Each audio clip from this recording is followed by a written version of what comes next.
Hey there, welcome. It is John here from UFN. I want to go ahead and start off this stream immediately by saying hello, Ren.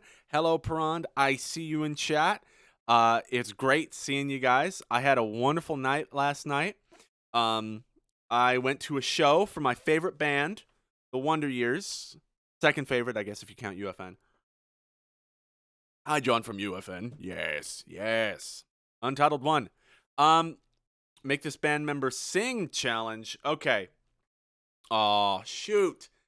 Now I want to sing a Wonder Years song, but that's gonna get copyrighted. Frick. I don't know. We could also do. I have a bunch of the quarantine sessions. Oh my god, you sing the Wonder Years when they come to Virginia?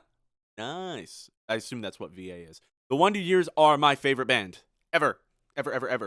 And they had a great show last night. I'm actually kind of sad because, hold up, I have the camera tilted down so you can see my hands. But for now, since we're chatting, let me go ahead and do. Let me also remove the chords diagram so we can see your chat live. Yeah, favorite band of all time. I love the way all of their instrumentation is just so smartly composed, intelligently composed. That's the word, but smartly is more fun to say.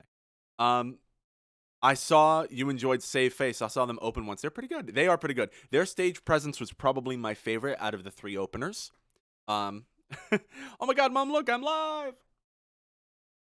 But yes, absolutely. I got this hoodie. It's got the Wonder Years logo on it, and then on the back, I'm friggin' covered in wires. On the back, I'll show it maybe on the next live at 5 next week. It's got the first lyric to the song Hoodie Weather, and then this hoodie also has, friggin', put these headphones down. The words Hoodie Weather written on it. So this is my Hoodie Weather hoodie. And I love it. Pretty soft. Yeah. So I got that last night. Moshed around. I was sad. I was going to say this. Hoodie Weather moment. Hoodie Weather hoodie. Say that 5 times fast. Hoodie Weather hoodie. Hoodie Weather hoodie. Oh, frick.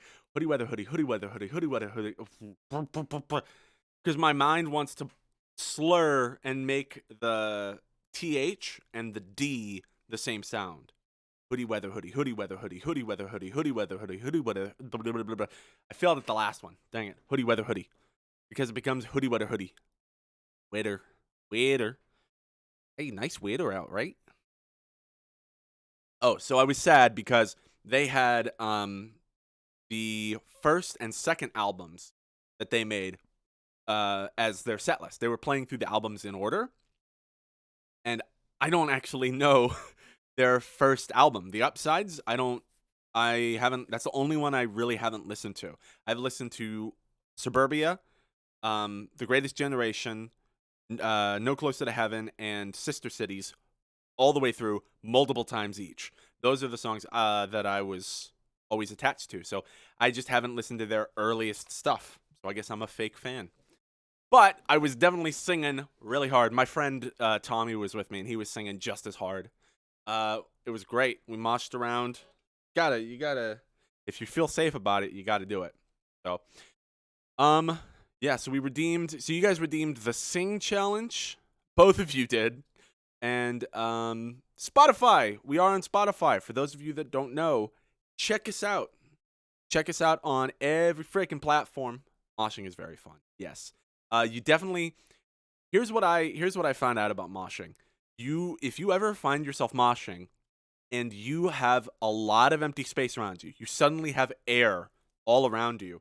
That is bad because someone's going to come careening from the side and just. If you're near somebody, you have a cushion because you can just put your arm on them, and then if they get hit, you can spring off of them. And if someone hits you, you can spring onto them, so you kind of don't fall over. Look at us careening. All right. I do want to give you guys the Sing Challenge, though. Let me see what songs I have on. There's some songs that are going to be out of my key. Almost all of our songs are out of my key at some point.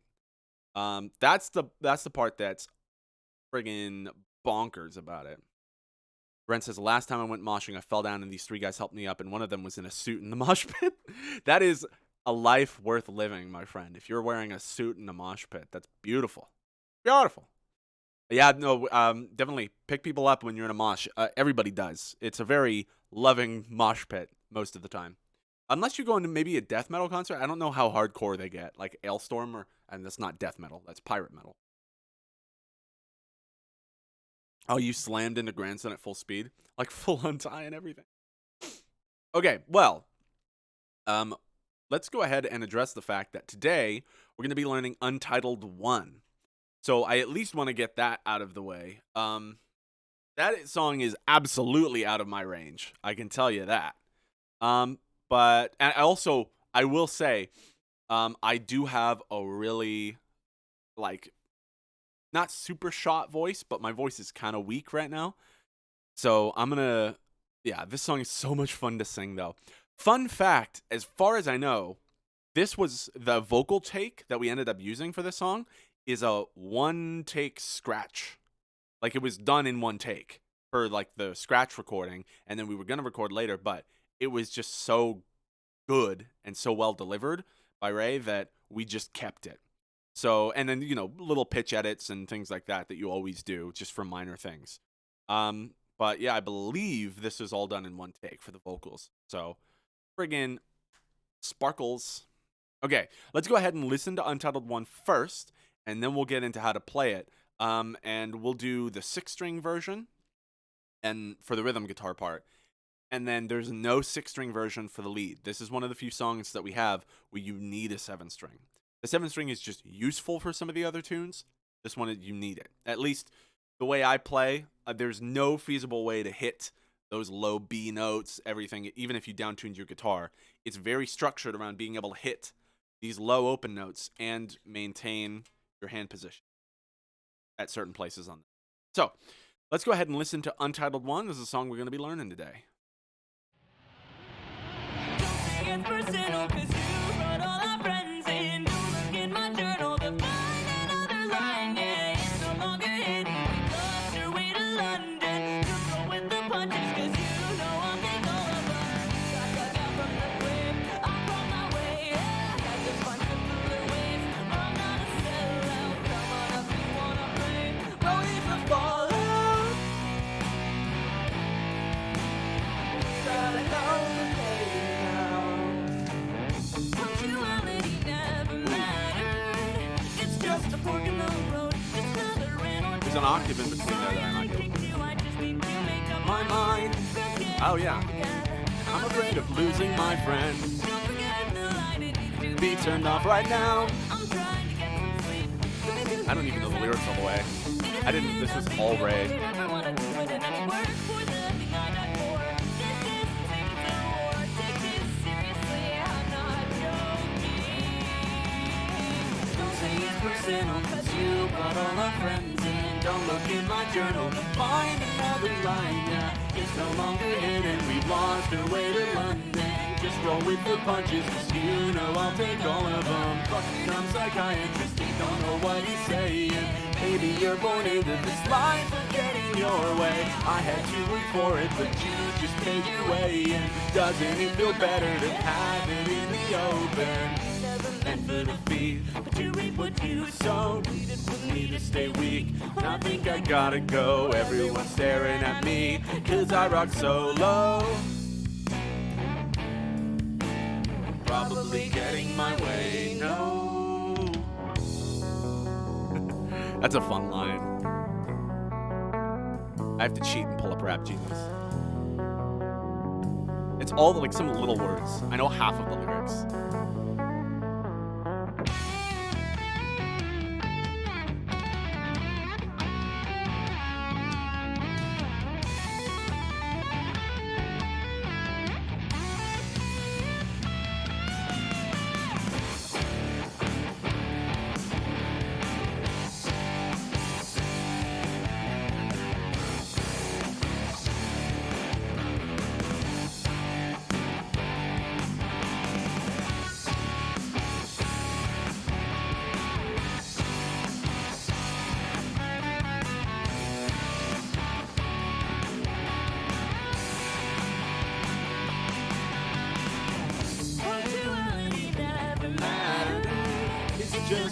in the road, just another ran or toad. Sorry I kicked you, I just need to make up my mind. Ground's getting soft again, I'm afraid of losing my friend. You and I never mattered.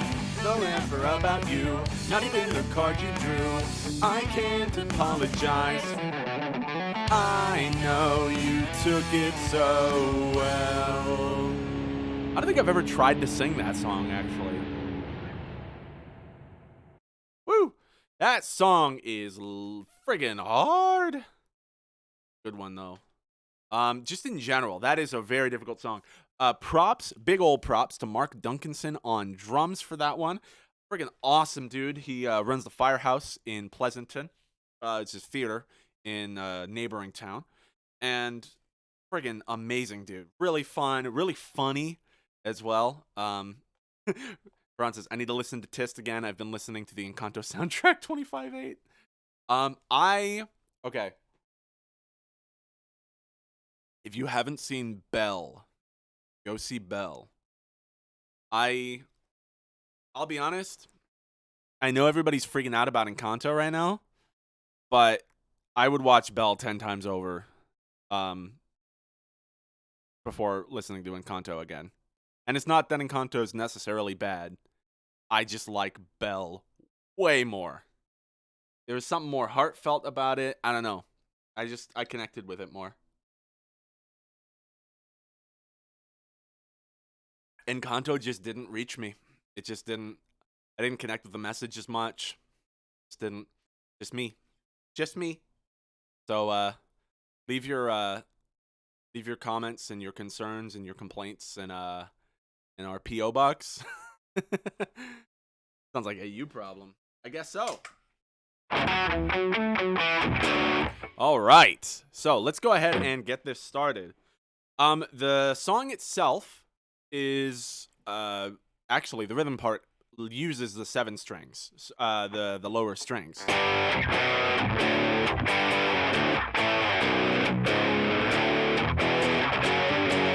So when I teach it to you, I'm going to teach it to you an octave up, but it's still going to sound good because they're all the same notes. The rhythm part, as always, is going to all be power chords, just easy, simple power chords.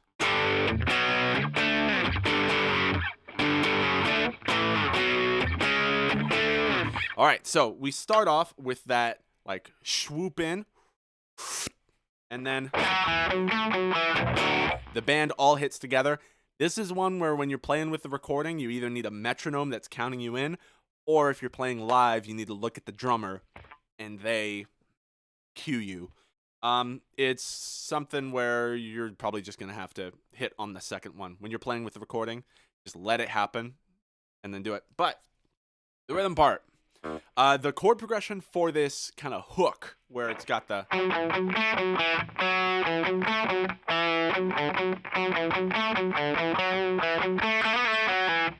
that whole hook part, the chord progression is D, so that's 5th fret of the A string. For those of you that know power chords, 5th fret of the A string, 7th fret of the D string. And we're just moving that shape around. So, I'll just call out the root notes. So D, so 5th fret on A. 4, 1, 2, 3. G, 3rd fret on E. And again, 5th fret on A, so it's the 2 frets up, 1 string up.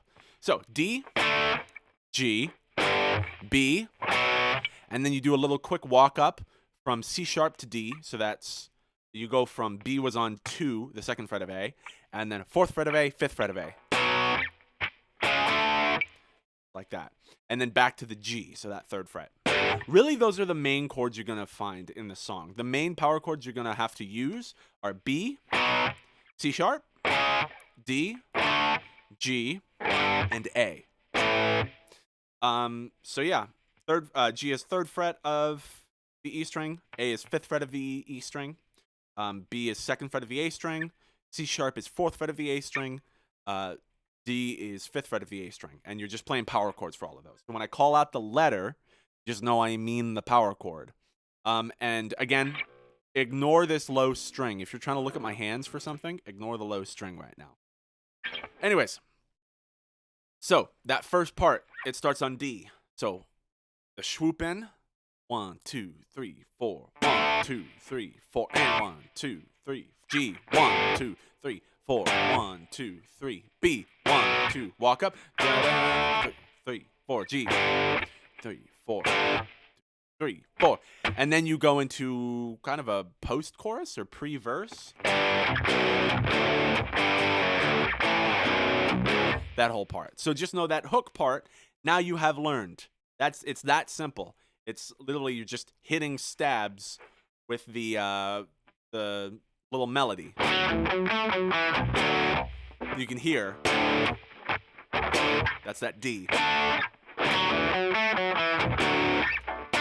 So you hit just the root note, and you'll let the space hang out because the melody in the guitar and in the vocals is taking care of a lot of the space, and you just hit with the drums and the bass.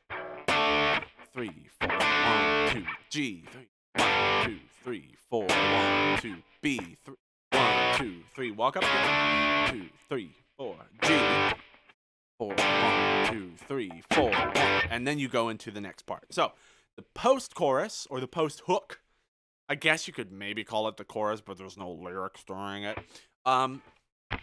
It would go G. These chords kind of come by quick. They come 1 and 2 every 3/8 notes for the first few. So it's G, B, D. 1, 2, 3, 1, 2, 3, 1, 2, 3. Just like that. So. All right, so this whole like first section, 1, 2, these first 2 measures is G, B, D, G, G, F sharp. So you kind of just go down to the 2nd fret. D, so you jump up. A, so you go from 5th fret on A to 5th fret on D. So.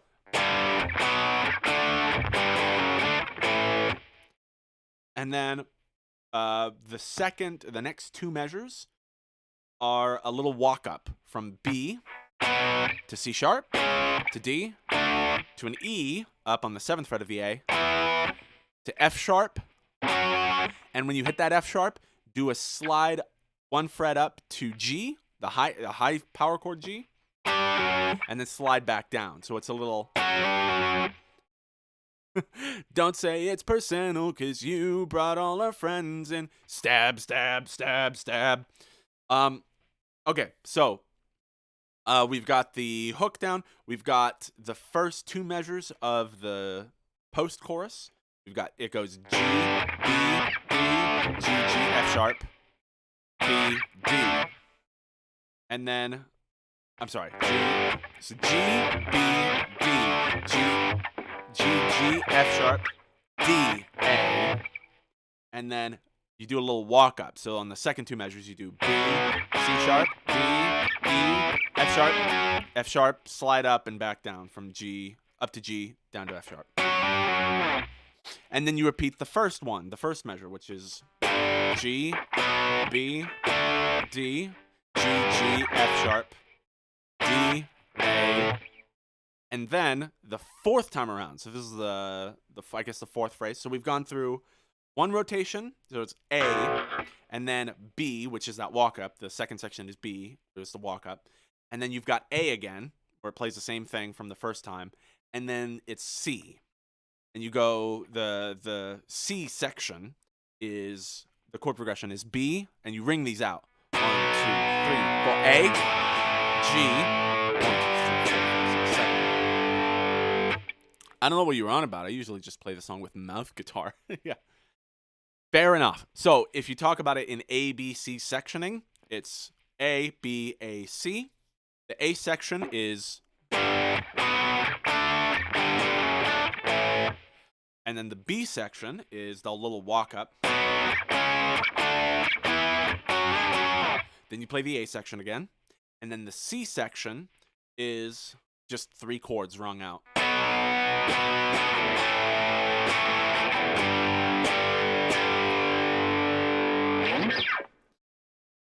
Yeah. So that's a really fun one. That's actually probably harder to do as a 6-string rhythm part than on the 7-string, because every time you have to go to that B, it's normally an open. It's an open one down here. And when you go to that D, it's just the 3rd fret of the B string. So it's a really easy power chord down here.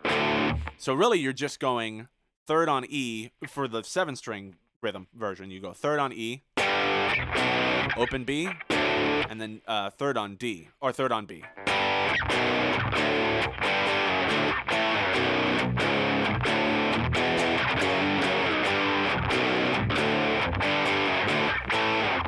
But yeah, on the 6-string rhythm part, you have to move around a little.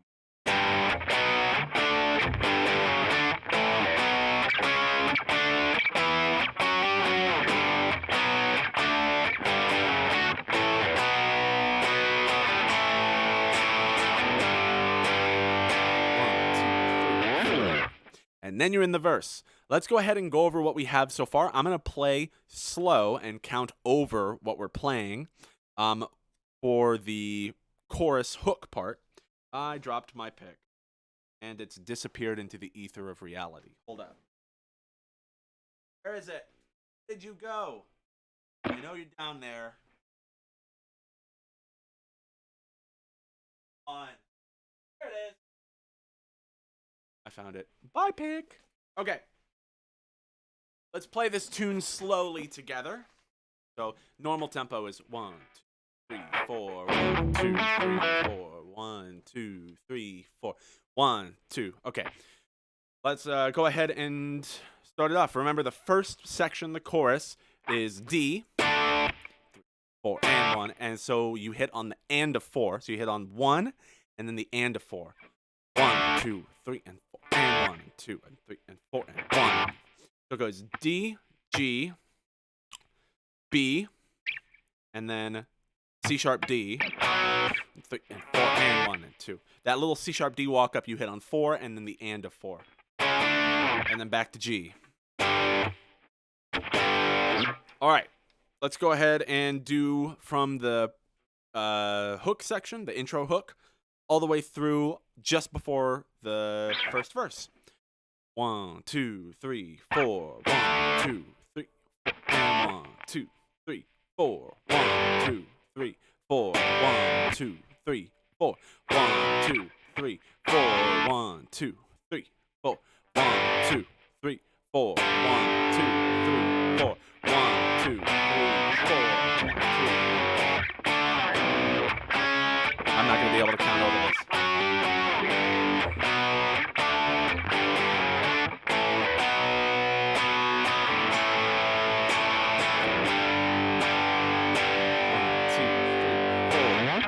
I messed up there because I tried to count over it. But hopefully you got at least the idea of that verse, of that part. The next time we see the hook, it's going to be the same deal with the same chord progression. You're just going to add muted strums in it.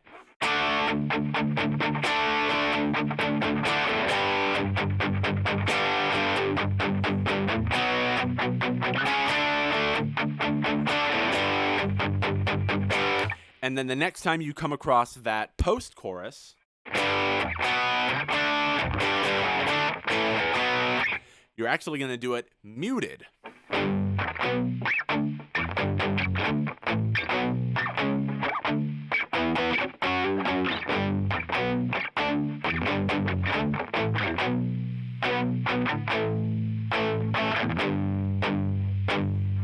So the first time you play it through, it's full volume. Second time you play it through, it's muted because it acts as a kind of bridge into the clean part that the lead plays later.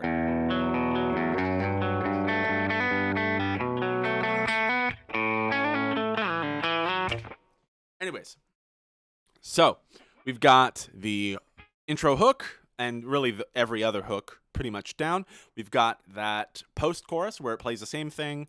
The first and second time it comes up, but the second time it's muted chords. Now we're on to the verse. The verse is actually pretty fun, I will say. It's a really chill verse, I will say. So the chord progression for the verse is B, so that second fret of A again. And you're just doing muted chords, like muted on eighth notes, through the whole, between your open hits.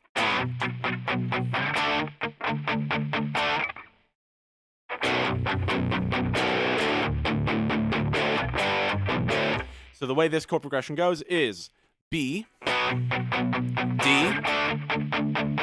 and then you do a high G. So that's just go up.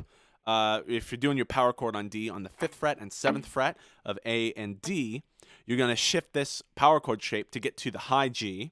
Shift it up just one string for both fingers. So 5th fret of what is that? D now, and 7th fret of G instead of A and D before.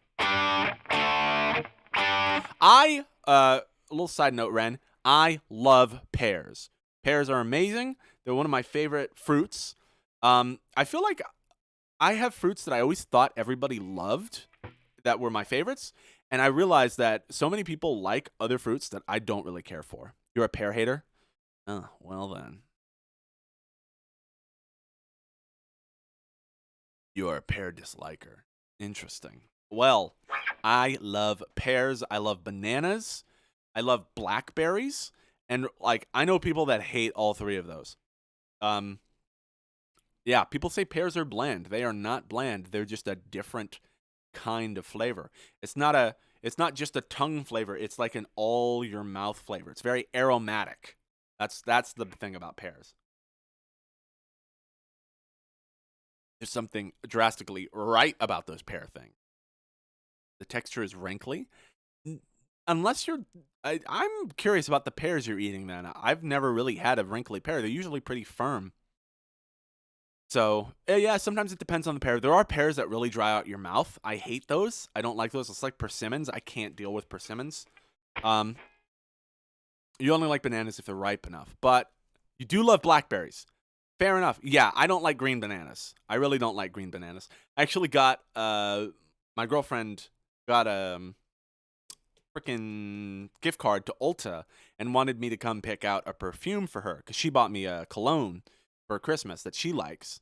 So now I picked out a perfume for her, and it smells to me like unripe bananas. And I do not mind the smell of unripe bananas. It's actually really nice. It's very floral, but I don't like the taste of them because they dry out your mouth. That's another thing. So it tastes like licking sand. Yeah, bananas need to brown, like have tiny brown spots on them before they're good to eat. Yeah, I like pears because there's certain pears that are like really firm, but also really juicy on the inside. They're not wrinkly, they're not like mushy, but they have give. I don't like like a crunchy apple kind of pear. I don't like those. In fact, I don't really like apples as much. I would take 10 pears. I would take a pear every day before I had an apple a week. So I've never tried nashi pears. Pears are grainy, though. That, you know what? That's fair. I will give you that. That's one thing that I don't like about pears. They are kind of grainy. So, oh, okay. Let's go ahead. I'm going to teach you the verse. I'm going to get through the rhythm part, and then we're going to have like a kind of chill, hang out for 15 minutes and talk, and then I'll teach the lead part, and maybe like just before we get to the solo, I'll do another like hang out and chill. So we're going to have two little breaks in the lesson today because we have Untitled 1 and I'm Blue left, and we're going to need breaks for those. All right, let's go ahead and get to it. So the verse, I started teaching that, right? So the verse progression is B, D, and then that high G, back to D, high G, back to D, walk down to C sharp, and then down to B. And you literally repeat that for the verse, for both of the times the verse comes up.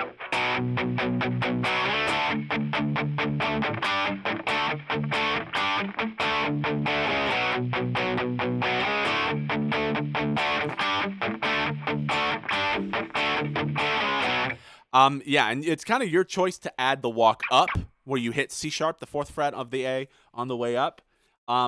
It's something where I think it's semi-improvised in the recording. I don't know. We might have picked special spots for them, but in the middle of playing the song, it's nothing. We just kind of, when it feels like it needs to progress, we do it. Yeah, and the 7th string is literally just an octave down.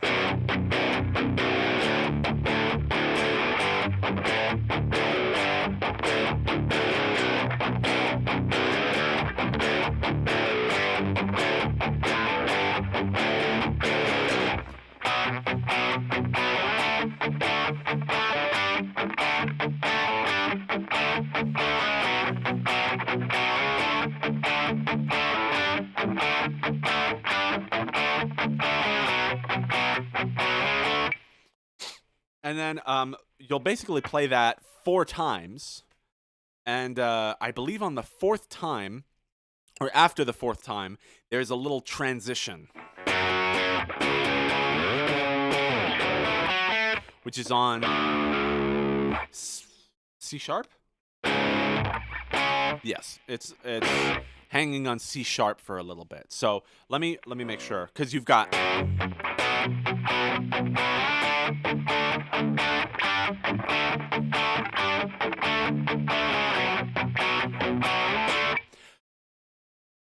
I believe it is on the 4th time. Make sure when you go up to that D the first time, the 5th fret on the A string, you go up to that D, hit it, and stop. Because the lead guitar is playing its little like lead riff with the vocals at that point, and all the other instruments are supposed to cut out there. So you play that riff, you play that riff 3 times through unbroken, just providing a pad for the guitar, the lead guitar, to do.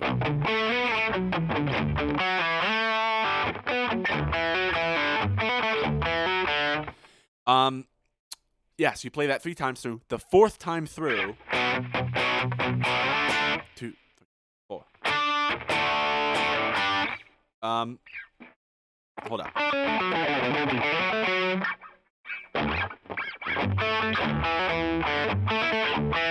Ah, there you go. 1. We add 2. 1, 2, 3, 4. 2. We add 3 extra measures on the end of the verse. So you play the riff, the rhythm riff, through 3 times through unbroken, 1 time through where it's broken, where you stop on that D.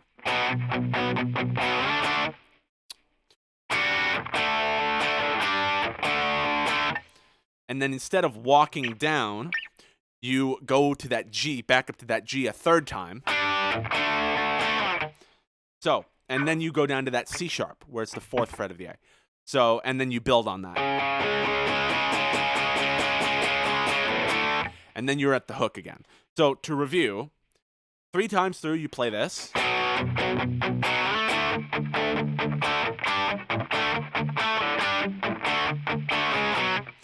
So, and then 2 more times.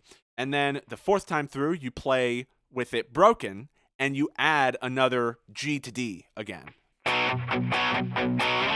2, 3, 4. Another. C sharp, hang on it. 1, 2, 3, 4. And then you're back at the hook. So, altogether, I'm going to play it slow. And hopefully if you have the song in your ear, you just kind of remember it. We'll play it through slow, and then we'll play it through full speed. So, 1, 2, 3, 4.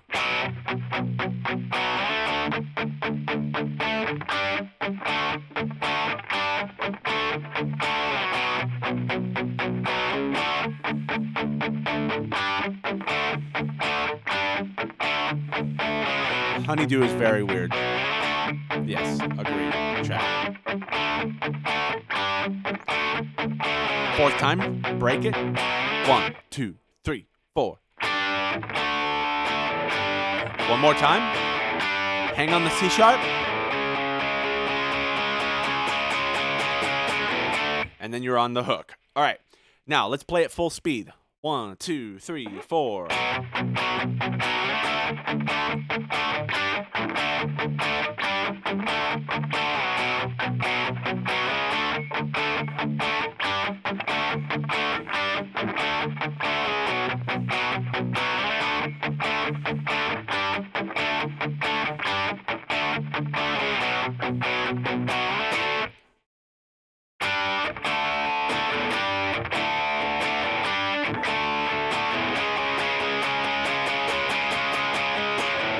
And then you're on the hook.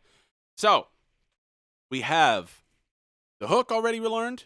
We have the post-hook already learned, and then we have the verse already learned.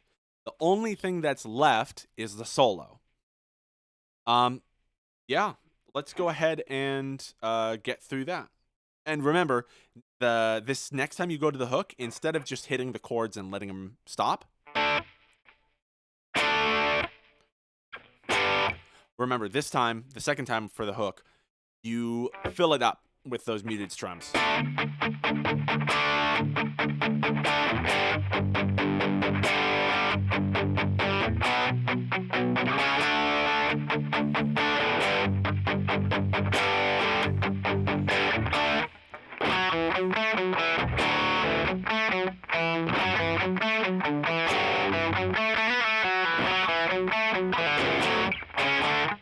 Cool. All right. And then, yeah, so you play through the hook one more time. You play through the post hook where it's muted.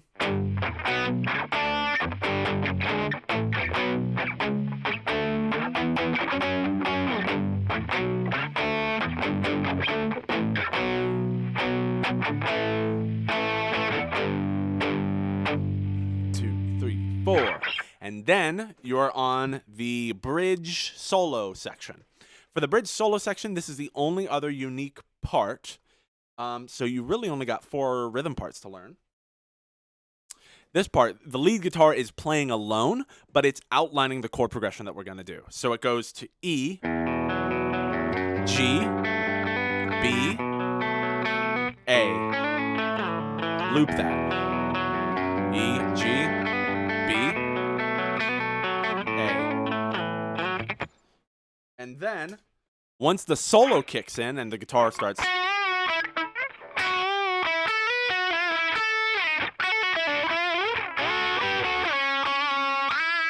During that whole thing, the rhythm part is just playing...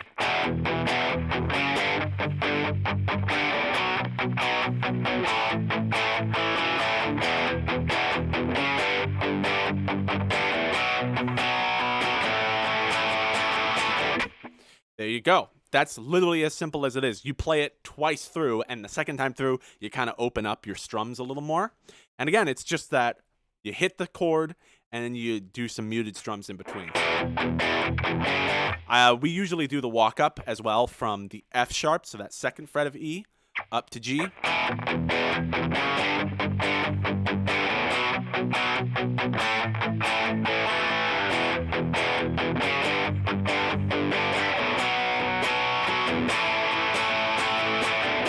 And then, once the solo ends and it goes to kind of that not really a breakdown section, but bridge 2, I guess.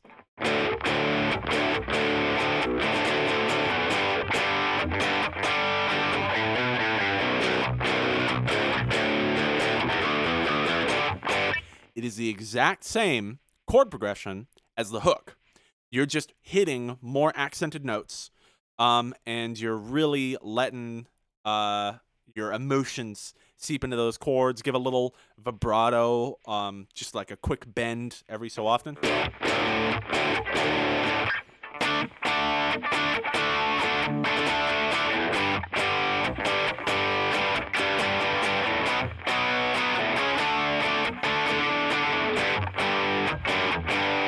Sometimes I'll do that. Instead of going down to an F sharp and then back up for effect, I'll just move the root note of that on the E string from 3 to 2 and then back to 3, keeping my other fingers on the 5th fret.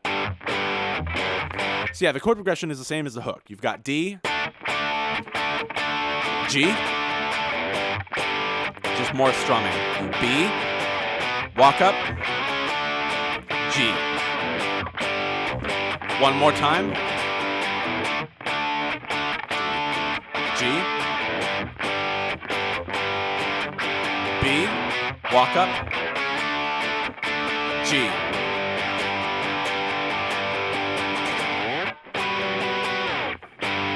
And then you're back to the verse, which is...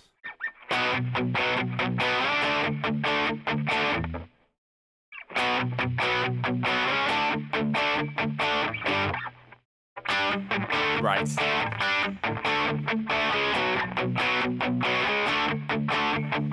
3 times through again.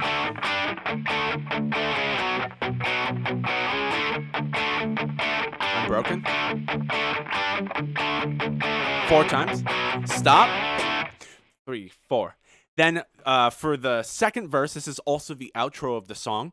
You instead of doing that, the 3, the extra G to D and then the C sharp, the part after the skip, the part after the stop on the 4th phrase, is you hold out that G and then go down to D. So you hold out that G, then go down to D, and then go up to E, back down to D, and then down to C sharp. So the root notes of that are 5th fret of D, 5th fret of A, 7th fret of A, 5th fret of A, 4th fret of A. And there's a slow down at the end. So to recap, we'll go ahead and play full speed through from the bridge all the way to the outro of the song. And then we'll play it through one more time all together, just for the rhythm part, and just kind of piece it all in a line. We'll actually play it slow from the breakdown, like bridge on. So we have that muted part.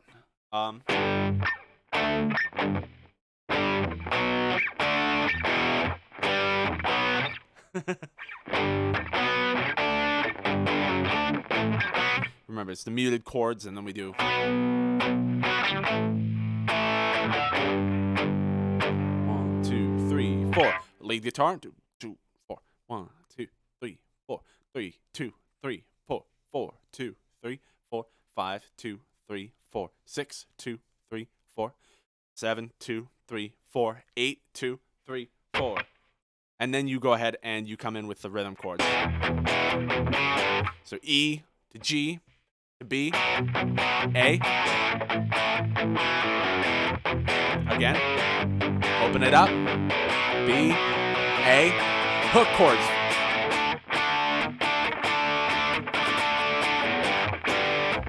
So, and then you do the verse for the end. And remember, the 4th time through, the verse has those rung out chords. After you do that little stop. 1, 2, 3, 4.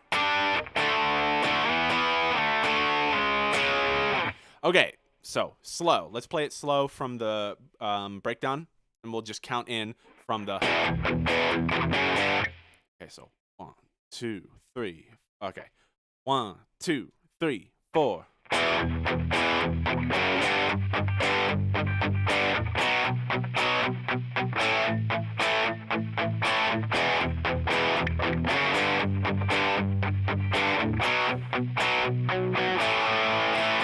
Hook. Chords, at least.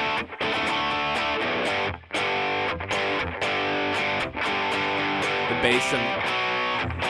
I should stop talking.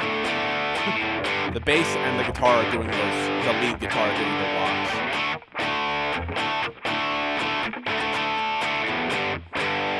So we're just holding down the root note for the...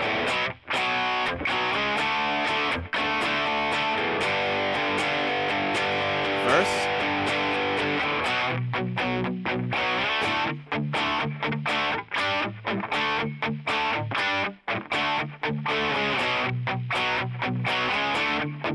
This is 2nd time through.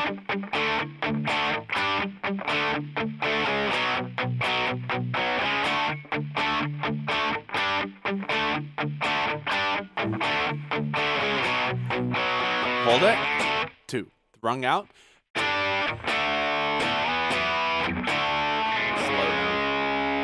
You end on that C sharp. And I usually like to bend it a little, but that's really for the lead guitar to do. Okay, let's go ahead and play it through one time with the track, and just play the rhythm part and just jam out to it. So let's do it. And remember, since it all starts on that thing, we're just gonna hit whenever the 2nd chord hits, because it's gonna be easier. So, yeah, we've got. Song structure goes hook, post-chorus, verse, hook, muted post-chorus, bridge where you don't play, bridge where you do, or solo, bridge where you do play, verse, and then that's it. Then you're out. All right, let's play it. Remember, it starts on D.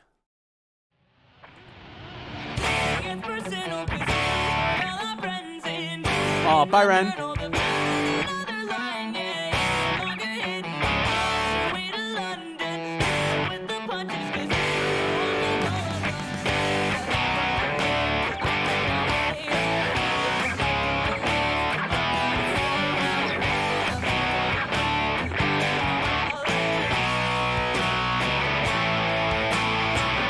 Bye-bye.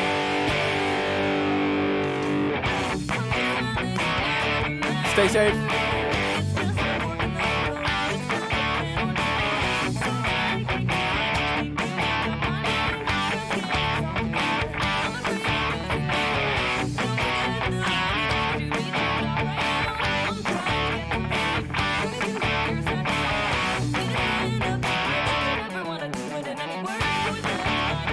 Remember a third one? C sharp. Hold it. Hook.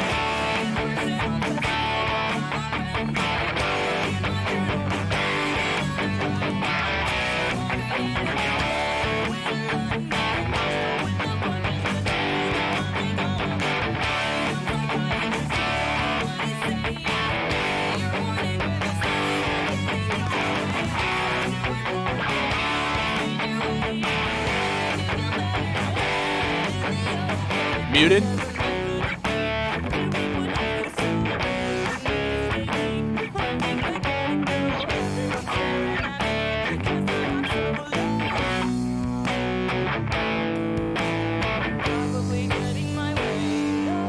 Ring out, cut out.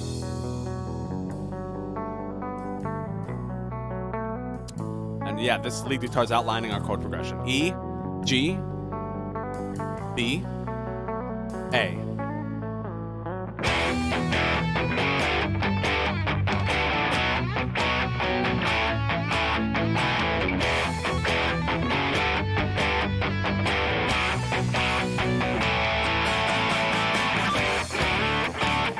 Hook.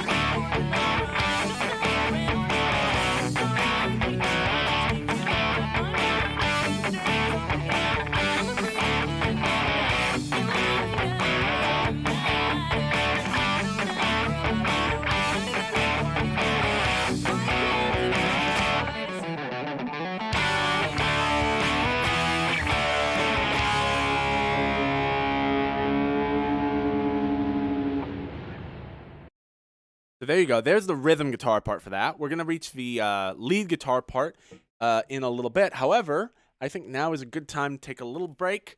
We've done a lot of work already. It's been an hour. And I'm going to teach you guys the lead guitar part a little later. But in the meantime, chair is rolling over my guitar cord. Good. The opposite of good. Don't break. Don't break, buddy. Oh my God, is it under something? Oh my God, it's wrapped around a wheel. I hate this. It's the worst part about having an office chair. Forest. In general. Hold up. Stop it!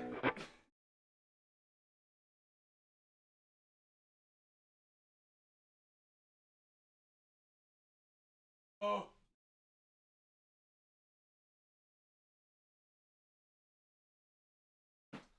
And that's how you do it. Woo.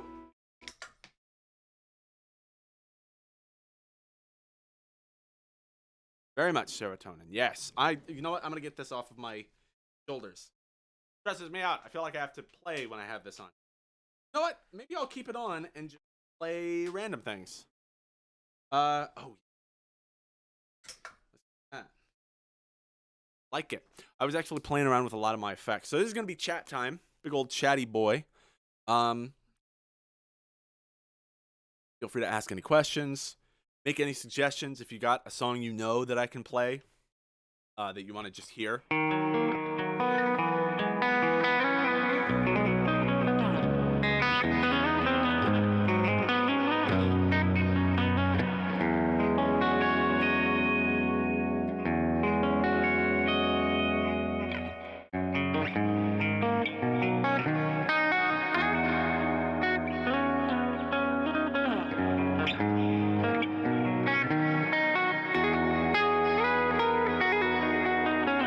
I was playing around with my effects and I found out a new way to do reverb. Top 3 favorite concerts. I haven't been to like an obscene amount of concerts. I would say, but thank you. I'm glad you like it. I would say the first Wonder Years show I went to was probably my favorite. And not necessarily just because of that, but because of the fact that I discovered both of the opening bands were freaking awesome. Microwave and Tiny Moving Parts were playing there. So I learned about those bands and enjoyed them as well. Next one I'd say is the Real Friends concert I went to, where they had Nothing Nowhere, Have Mercy, and another band I can't remember. Oh, and Tiny Moving Parts. They had like 4 openers, and Tiny Moving Parts all opened. And I discovered a little bit of Real Friends, so I liked all of them. The energy was great at the shows. They were all amazing musicians. And then I went to Warped in 2011, but I don't count that as a singular concert. I went and saw Sum 41 there. I also saw Sum 41 in San Francisco.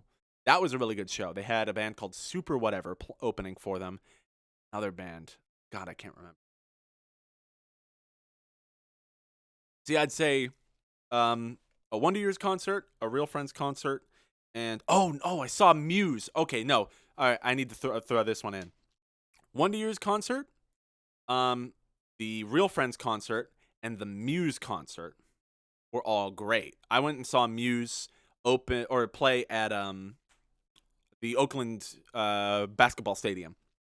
It was a crazy show. They had like a big drone blimp that flew around the stage at one point when they played, I think, Drones, the title track. It was awesome. Fantagram, the band Fantagram opened for them. Pretty sick band. It was a good opener. So I would say that was such a theatrical one. I have to put that one up there. So Muse, and then the Wonder Years. That was a fun show. Oh, they had Let Live playing for them as well. They opened for them. I wasn't actually a big fan of Let Live, but I learned about Microwave and Tiny Moving Parts. And then, so Muse, the Wonder Years show, and I gotta say the Real Friends one. I also have seen, I've seen Sum 41 as well in concert twice. I saw ZZ Top live, and then I went to Warped at one point. I feel like I've been to more shows though. Now that I think about it, because let me list them. God, I lost my pick again. Ugh. Always go so far. Okay. You know what? I'm gonna play through Untitled 1, but like somber.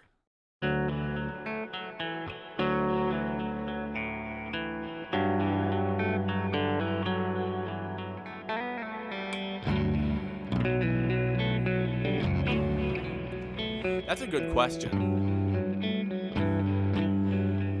What are your favorite top 3 concerts?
That's so cool that you got to go on stage and sing.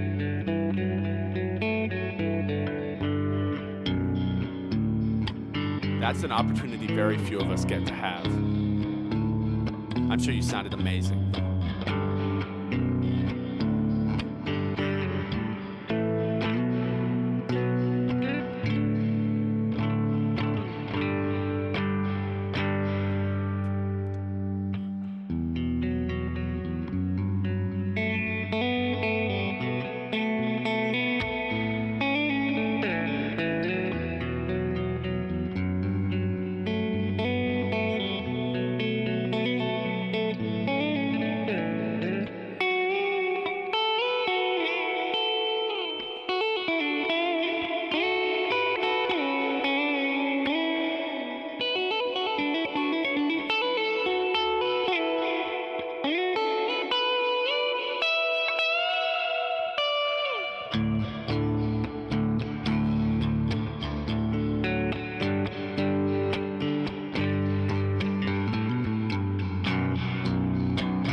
It's very easy for nerves to mess up singing, especially.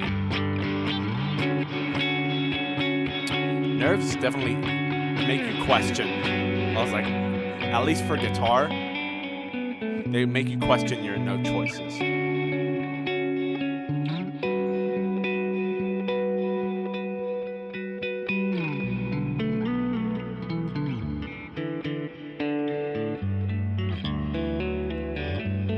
I heard 21 Pilots puts on a really good show.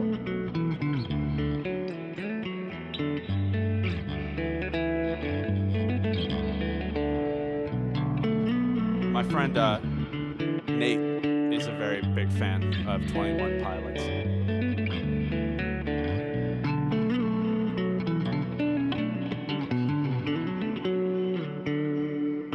And then Panic. Panic's one of those bands where, don't tell anybody I'm telling you this, even though it's being recorded. I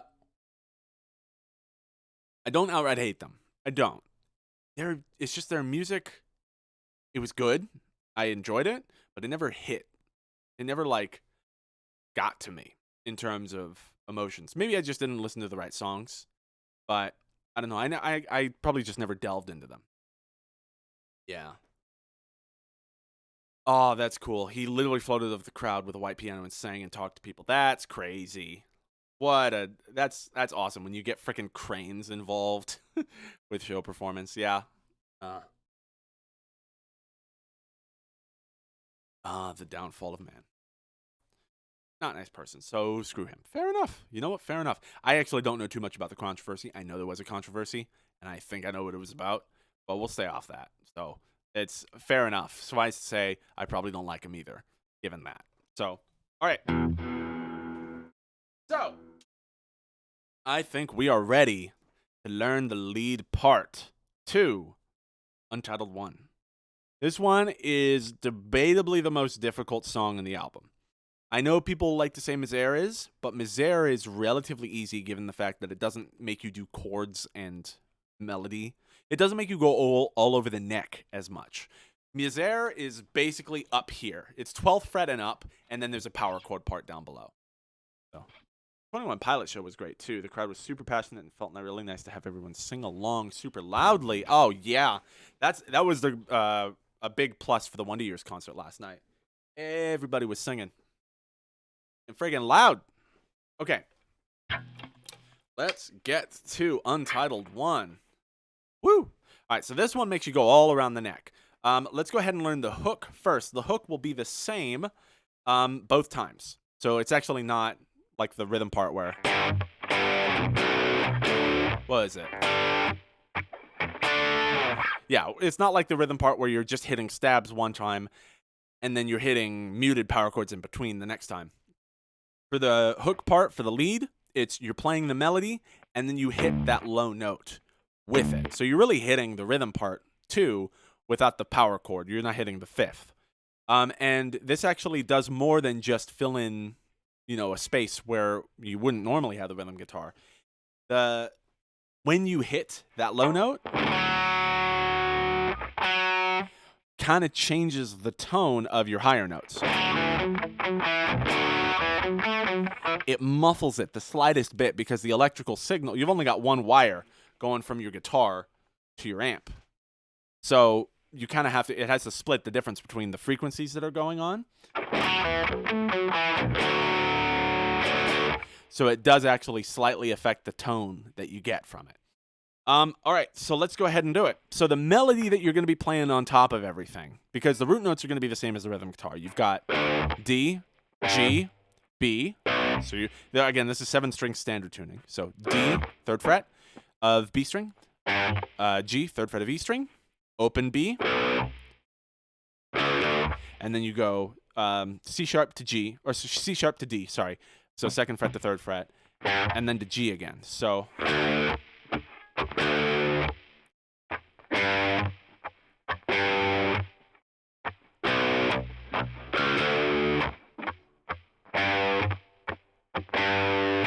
all the while you're hitting those kind of at certain intervals, you're playing the melody.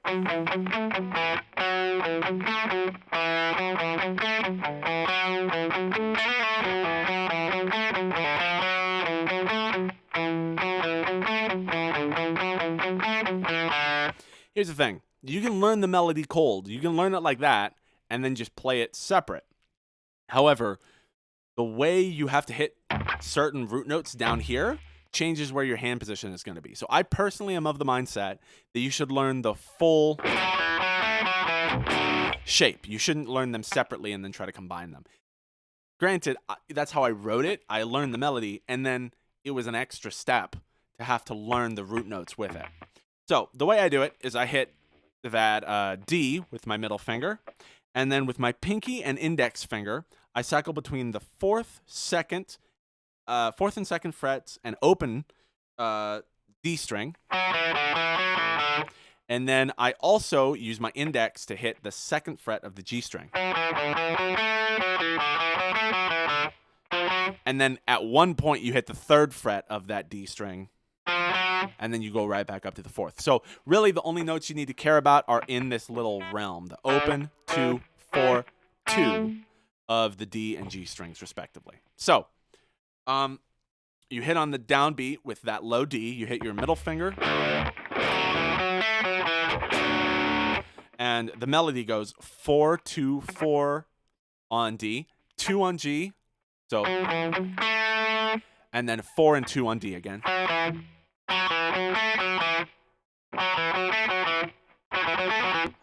So.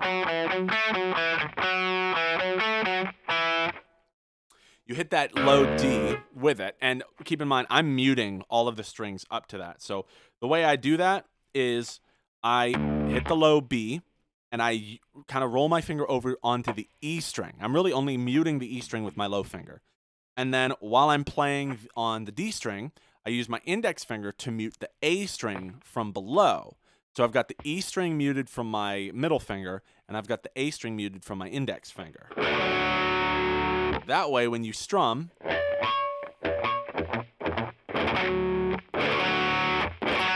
you only hear the low note and the high notes.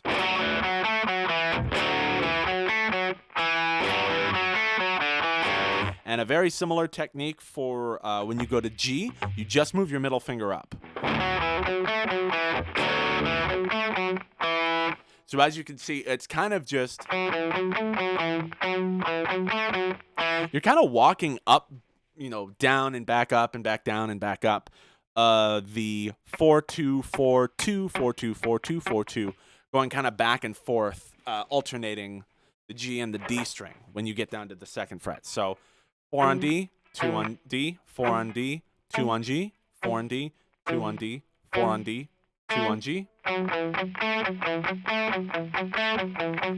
And then how you space them out is a little different. So it's not just, of course, it's not just this.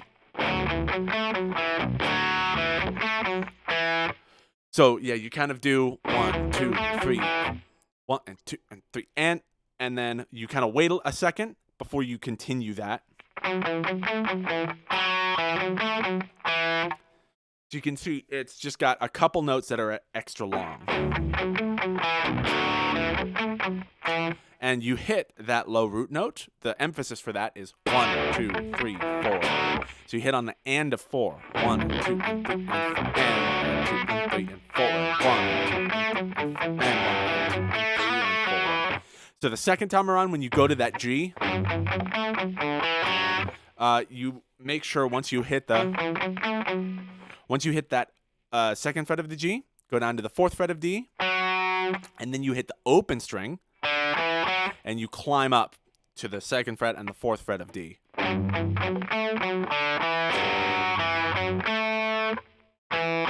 And then you hit the 2 to the 4 on D, 2nd fret on G, and you do a little slide up and back down.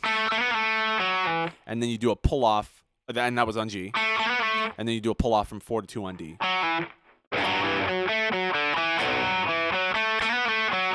So the melody goes.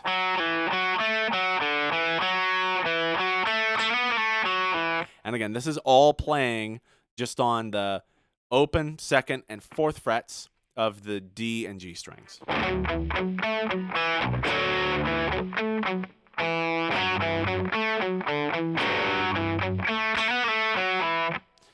So you do that little slide.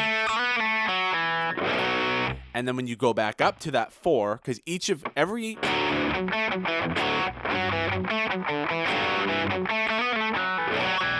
trying to make sure. Yeah, every root note that you hit, you're going to hit with the 4th fret of the D string. That never changes. Your starting note is always the 4th fret of the D string. So you're going to have to get used to that kind of like those two notes hitting together. That's what you're always trying to time. No ring finger. I'm trying to get them out. Just like that.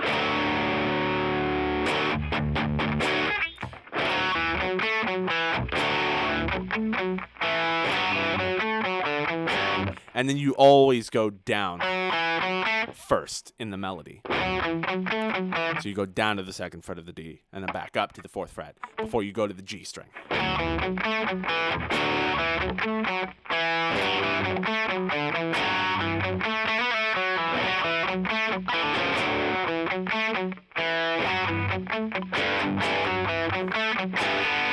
You can see I'm doing some upstrokes on it because the root notes will come in on offbeats. They're not all on downbeats. And 1, and 2, and 3, and 4. 1, and 2, and 3, and 4. And 1, and 2, and 3, and 4. And 1, and 2, and 3, and 4. And. So you can see on that little 4 and, where the rhythm guitar is normally doing, you hit, you actually hit an accidental. You hit something that's not in key.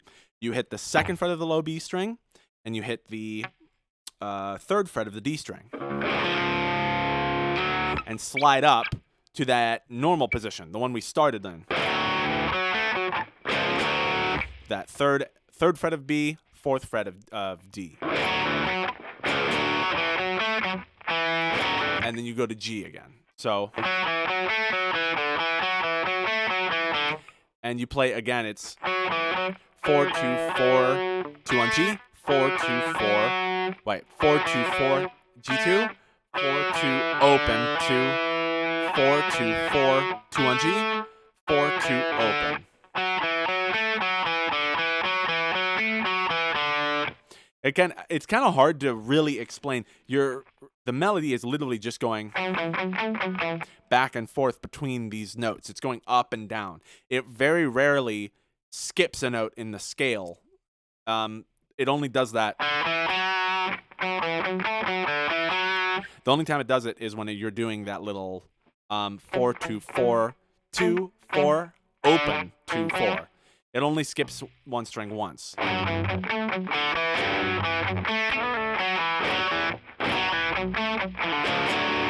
And one thing to be very careful of, the lead guitar is literally, yes, up and down, up and down, up and down. Stonks, not stonks. Stonks, not stonks.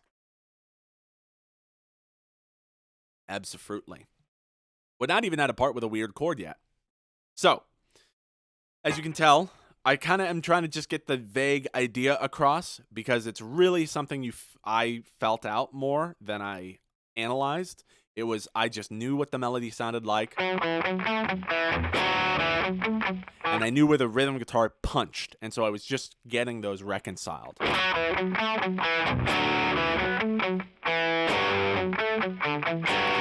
Pretty much all the punches happen on 1 and the and a 4, except for that one time where it happens on 4 and the end of 4.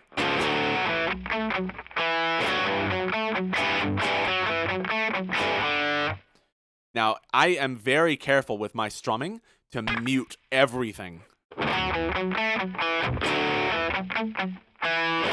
Because if you just let it ring open, you can hear that little, you can hear the low B string ring out. So just be very careful to keep everything muted. If you're not holding down that low B string, which you generally lift it, you don't just hold it the whole time. Stop. You can see I'm only hitting it for like a quarter note at a time. Just make sure you keep everything muted so it doesn't ring out like that.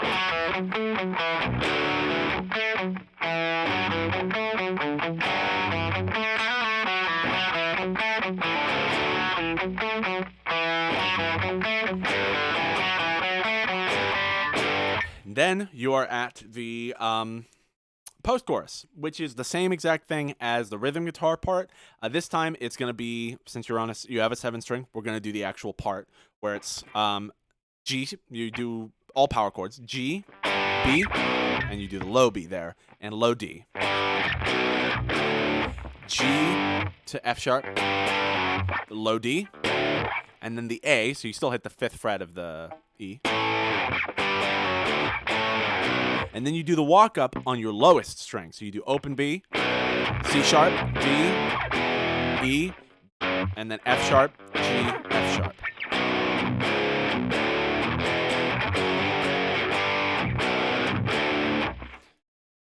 Now. Let us see. So, you repeat that one more time. Instead of doing the walk-up, again, it's A, B, A, C structure. This time, I normally on the lead guitar will go up to the 7th fret on E, 5th fret, and then 3rd fret. So I hit B, A, and G just on the E string so it gets that lower, darker tone.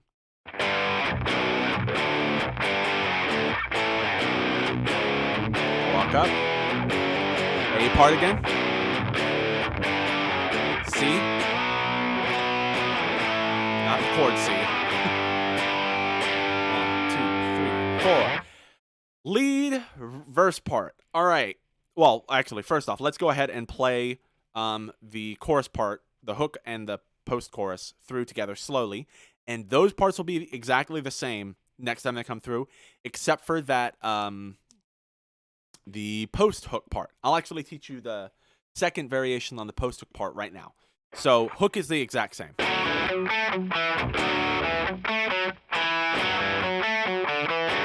And then the post-hook part is the same kind of variation as the rhythm guitar part. You play it muted power chords. Really lightly.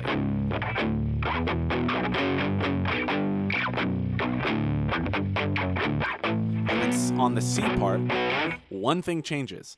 When you're doing the light post-chorus, and you get to that A, B, A, C part, when you get to the C part, you've got that B, A, G, and you hit it 3 times. Instead of going to that A, for the light C part, you go B, D, and I do this up on the 10th fret of the E string. And the reason I do that is because, as you can see from this chord chart, this lovely chord diagram right here, that D omit 3 over A. We're playing a D up on the 10th fret of the E string, and you include the inversion. You include the perfect fifth below it. So you get this really nice, like, grungy chord. So you go from this B power chord to this D omit 3 over A. And then down to that G. So really, that chord only comes in one time at that one spot. So, and the first time through, when you're doing the normal post-chorus, all like, you know, open and regular, you just hit the power chords. But on the second time around, for the post-chorus, you hit it soft. Very soft, actually.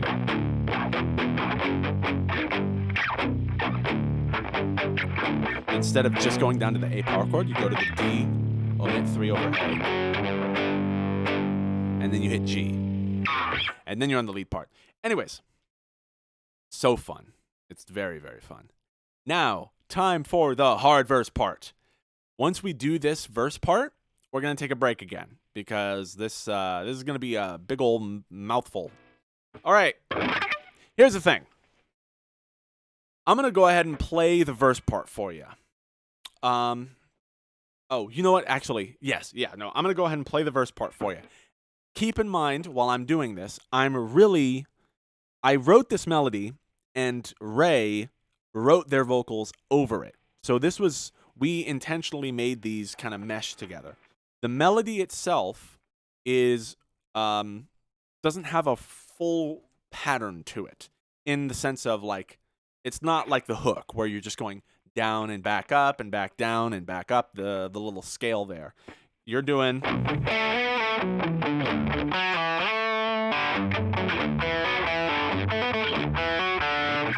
It's all over the place. The melody goes all over the place, and you can see it throws your hands down to the 3rd fret, up to the 10th fret, up to the 8th fret.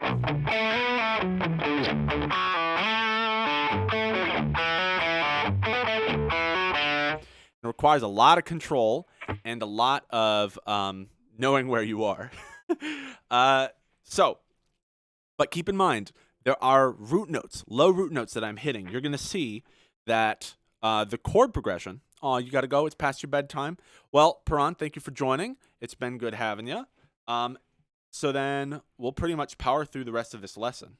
So, yeah, I appreciate it. I appreciate you coming. You have a good one. Have a good sleep. All right. Cool.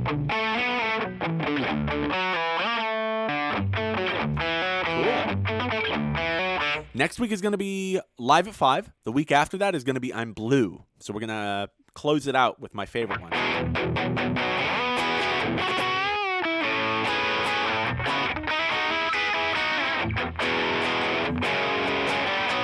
Anyway, that's enough. You go ahead and have fun. Have sleep.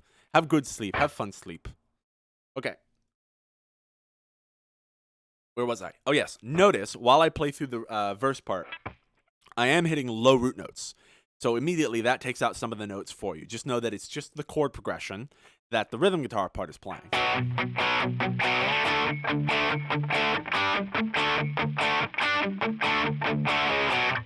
It's the exact same chord progression. You're just hitting it in single notes and interspersing them throughout the melody. So it goes low B. And so for that whole part, you're that root note that doesn't ring out but is hit is that low B.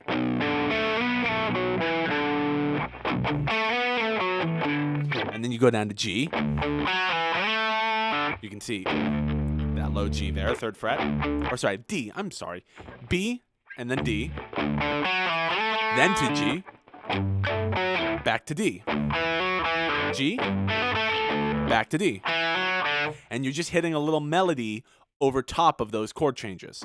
So really, the lowest string is getting hit.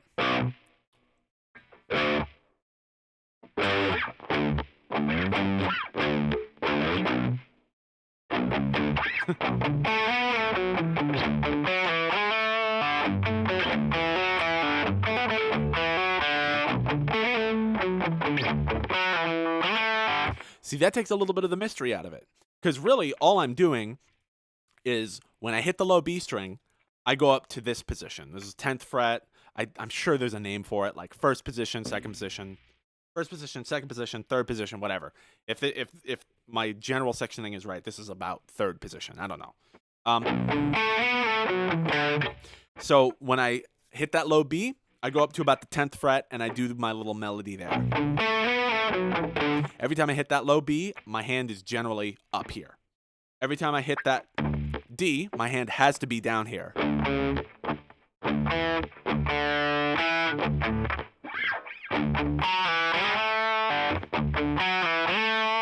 And then it'll, usually when I let go of the root note is when the melody can take me other places.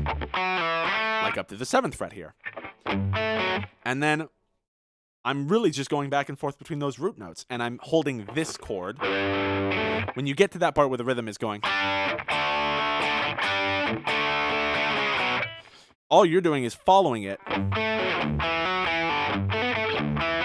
and hitting melodies on the A and D strings to accommodate it. And you're just going back and forth with those low root notes. B, D, G, D, G, D. Anyways, so let's go ahead and teach you the melodies here. So when you hit that low B, what you're going to want to do is the chord you're kind of outlining here is a B minor 7 chord, omit 5. But you're hitting the low open B. You hit the 10th fret of the E string, 12th fret of the A. Slide up to the 14th fret of the A and then back down to the 12. And all of these for the first phrase are evenly spaced, 1 and 2 and on eighth notes. 1 and 2 and 3 and 4 and. So it's open B, 10 on E, 12 on A, and slide up to 14 and then back down to 12 on A. And then 9 on A. So I'll usually hit it with my ring finger for the slide and then reach down with my index to the 9. Pinky on the 12th fret of the E and then middle finger on the 10th fret of the E. So you've got your little chord there where you've got 10 and 12 on E and A. The little slide up. So that's kind of one discrete riff. And then that little walk down from 9 to 12 to 10 on A and then E and E, respectively. Let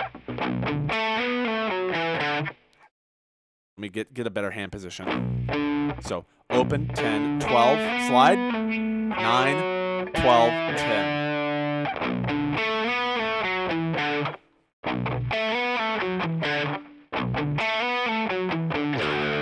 And then, right after you do that 10 on E, you're on your middle finger.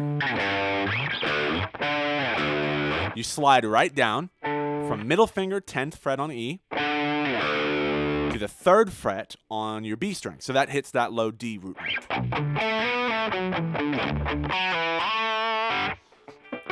And then you hit a little octave above it. So the melody for the low B part is 1, 2, 3, 4. That takes a measure. 1, 2, 3. 1, 2, 3, 4. And then 2, 2, 3, 4. Each chord should take about a measure until you get to them. They kind of will, those changes for the G, D happen. They kind of step on each other's toes. It's like on the and of 4 or something like that. But when you go to B and then to D, it's just full on, full measure. 1, 2, 3, 4, root note. 2, 3, 4, root note. 3, 4. And then you hit that low D with your index finger. You make an octave, so you hit the 5th fret of the A string. So 3rd fret of B, 5th fret of A. 4th fret of D. Slide down to the 2nd fret of D. And at this point, you've let go of the low root note. And then slide up to the 7th fret on D. So it goes 4, 2, 7. And you do basically a slide down and back up for the D string. So again, you're kind of outlining a chord. You're outlining a D major, omit 5. D omit 5. Where it's basically a power chord, but you've skipped the root note. So you just hit the octave and the third, the octaved up third. So 3 on B, 5 on A, 4 on D, slide down to 2 on D, slide up to 7 on D. 2, and then you hold that 7 on D. Put a little vibrato on it, slide to exit.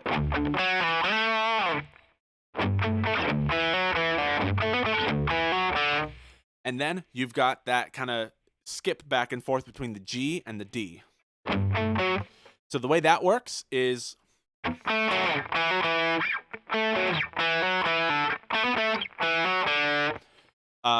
you only hit the A string once in this part. So when you hit the first G, which is 8th fret of that low B string,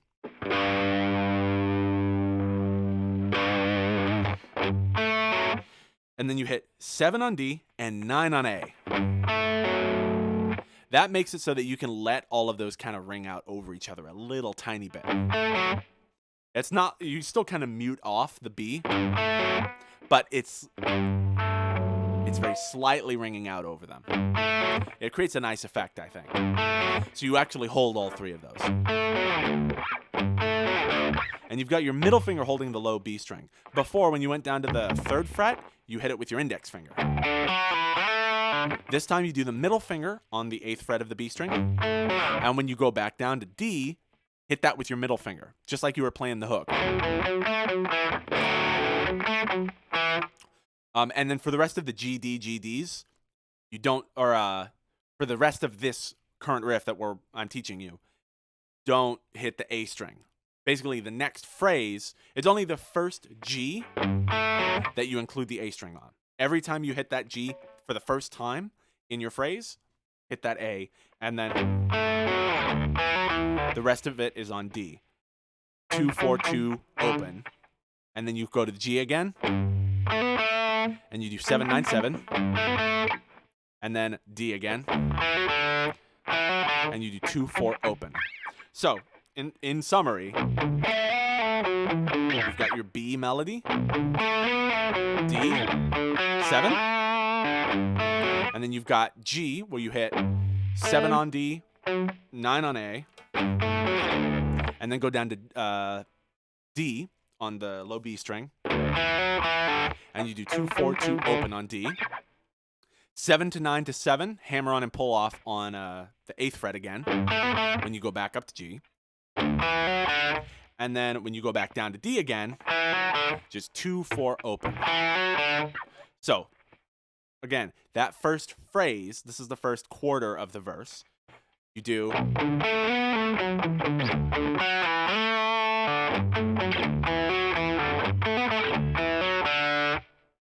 Now, keep in mind, those are all being evenly spaced. They're separated by just 8th notes. 1 and 2 and 3 and 4 and 1 and 2 and 3 and 4 and 1 and 2 and 3 and 4 and 2 and 3 and 4. I think that's a 16th note. 1 and 1 E 1 ticket 1 E and 1 E and 2. Yeah, 1 and a 2 E and 1 and a 2. 1 and a 2 and 3 and 4. So, that first whole riff is just kind of straight. Everything's spaced by 8th notes except for that 16th note. Second time through, second phrase. You will change the way you play those melodies. It's basically the same deal. First time through. Second time through.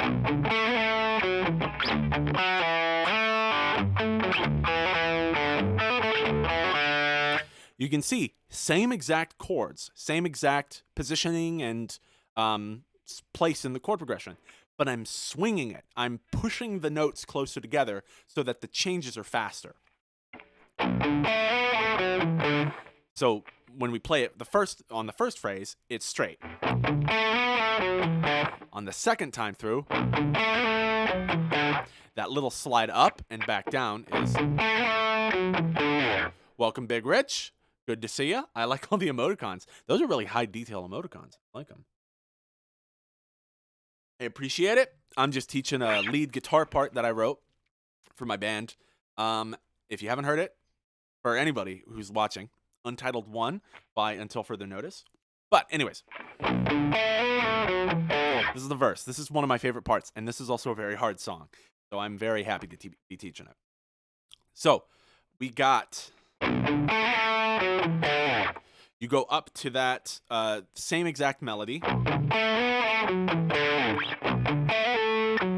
And that slide from 12 to 14 to 12 gets shorter. And you just hold the 12 a little longer. Everything else is pretty much separated by eighth note. Verses. So you're just swinging it. You're really feeling it a little bit more. Turns into...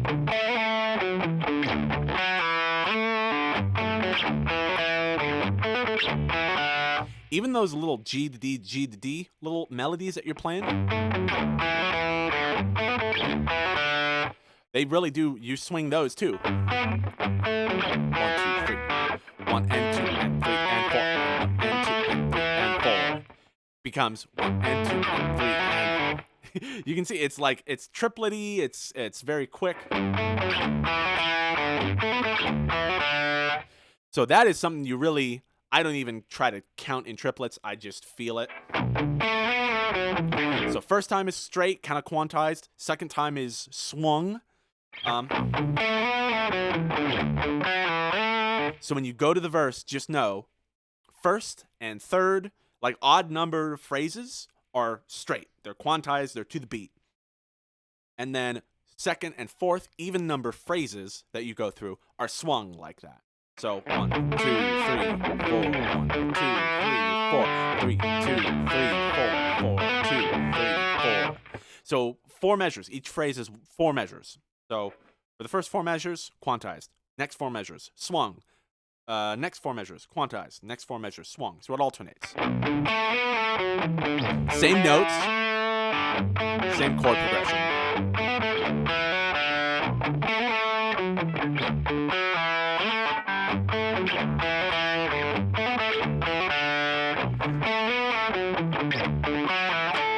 And then when you come through onto the third phrase, same exact chord progression. Literally nothing has changed except for when you do your D and then octave up on the A string, and then you do your slide from 4 to 2 to 7 on the high D string.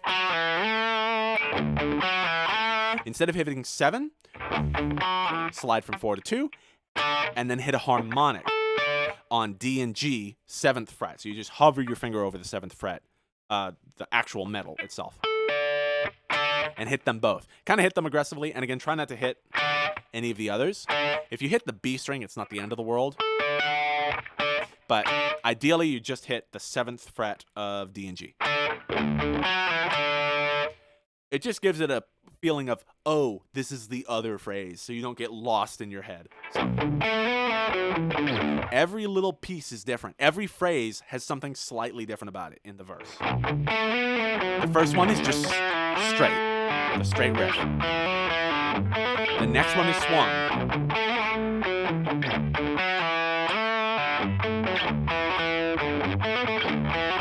The next one has that harmonic. Straight though.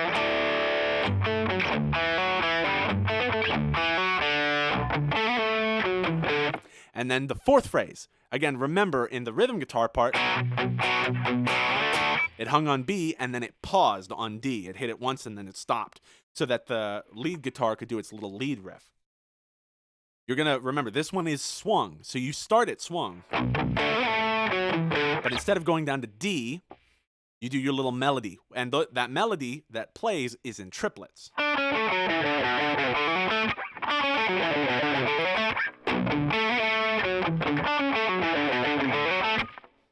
Now, let me go ahead and teach you this. So, start on that swung riff with the low B, 10 on E, 12 to 14 to 12, quick. and then 9 on A, on A. So that's 12 to 14 to 12 on A, 9 on A, 12 on E, 10 on E.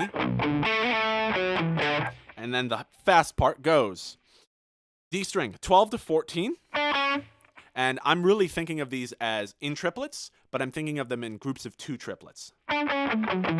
So there we go. 1, 2, 3, 4, 5, 6. Now I've hit 6 triplets. Triplet, triplet, triplet, triplet. 1, 2, 1, 2, 1, 2.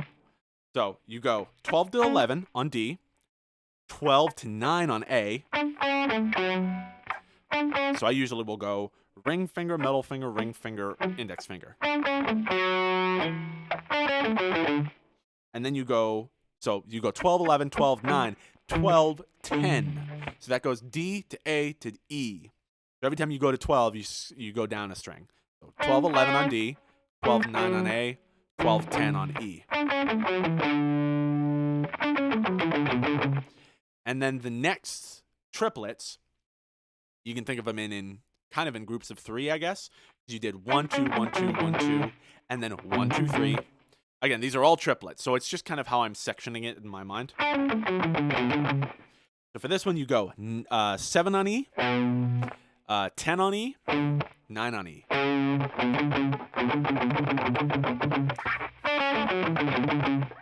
So it's really the kind of harder part is that switch from, and I'm picking all of these. So once you get up to this is I think we're on 8th note triplets right now. 1, 2, 3, 4, 5, 6, 7. So you've done 1, 2, 3, 4, 5, 6, 7, 8, 9. You've done 9 8th note triplets. That equals, what is that? Because to complete a measure of 8th note triplets, you need each 3 is a quarter note actually. So yes, that is 8th note triplets. So each 3 triplets is a quarter note. So 1, 2, 3, 4, 5, 6, 1, 2, 3. So 1, 2, 3, 4, 5, 6. 1, 2, 3, 4, 5, 6. So that's 2 quarter notes. 1, 2, 3, 4, 5, 6, 7, 8, 9. That's 3 quarter notes. So for the last quarter note, we do 16th note triplets. And you do, on the A string, 5, 7, 9. Hammer on. And then you really quickly shift your index finger up to the 7th fret of the D. So 5, 7, 9 on A, 7 on D. So you've got those 8th note triplets going. 1, 2, 3, 4. Triplet, triplet, triplet, triplet, triplet. This is something you more feel. And then you pause. You pause for the rest of that measure. 1, 2, 3, 4, 2. And then you come in, you stop, and then you come in on the 2 of the next measure. 1, 2, 3, 4, 2. 1, 2, 3, 4, 1, 2, 3, 4. It's a very weird count. I think you come in on an offbeat. 1, 2, 1, 2, 3, 4. 1 and 1 and 1 and. You come in on the and of 2 of the next measure. 1, 2. 1. Triplet, triplet, triplet, triplet. 1, 2, 3, 4. 1, 2, 1, 2, and 3.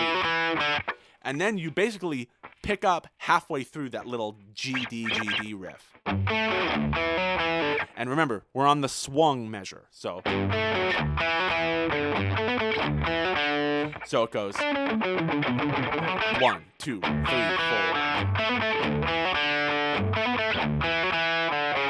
Okay. One thing to note. Remember in the rhythm part, when we did that little melody, stop, 2, 3, 4, G, D, G, D. One more, G, D. So we went G to D 3 times after the stop. So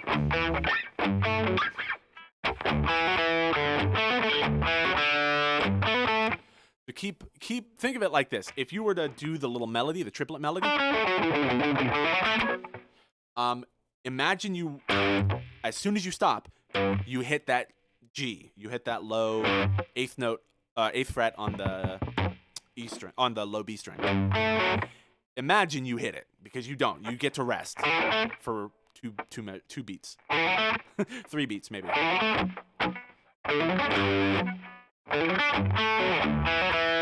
It's basically, imagine you went to G immediately, went down to D, and then back up to G, and then down to G. And then you do it one more time. Up to G, down to D. Now, when you do the actual melody, white, D. So you hop in on that G, D, G, D, G, D. You hop in on the first D. So instead of G, D, G, D, G, D, it's D, G, D, G, D. So you only hit 5 of those 6 chords in it.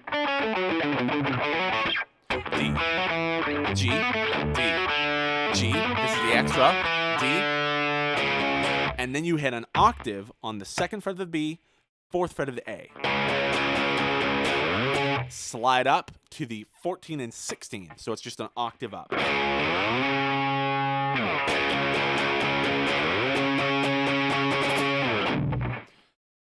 And then you're back on the hook.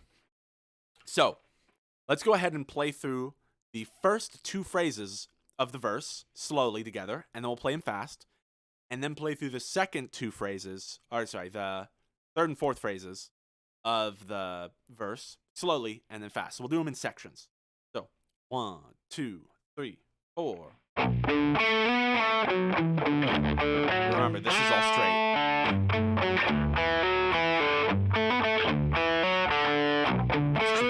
Swung.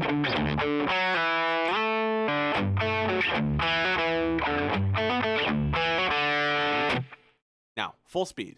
1, 2, 3, 4.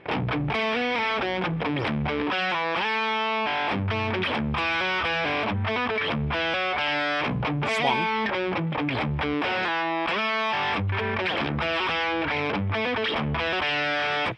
Very fun. Now, 3rd and 4th phrases. Again, we're going to do it slow, and I'm going to try to count over it, especially once we get to that tricky part.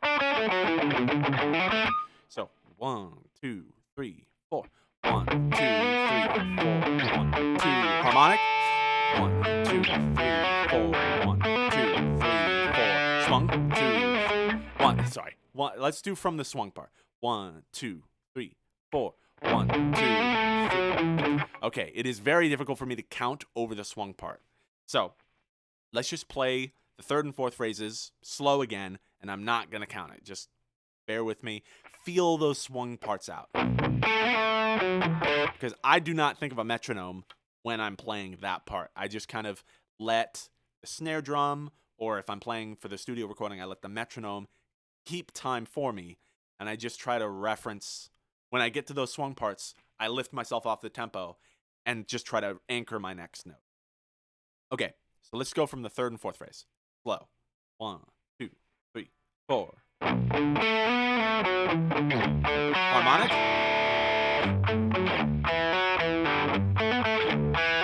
Swung. Triplet. 1, 2.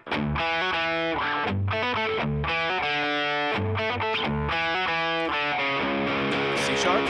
Octave. Then you're onto the hook. So again, full speed. 1, 2, 3, 4. Harmonic. Triplets.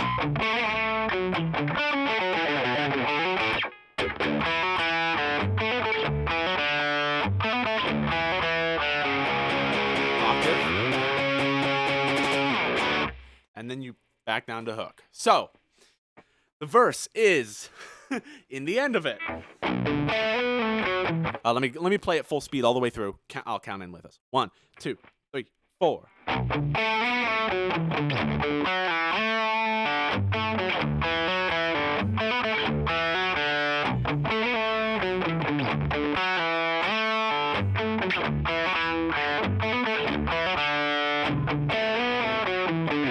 Harmonic.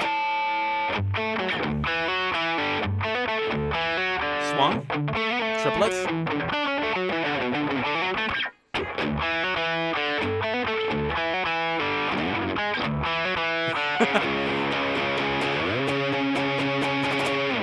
So, don't be like me. Triplets.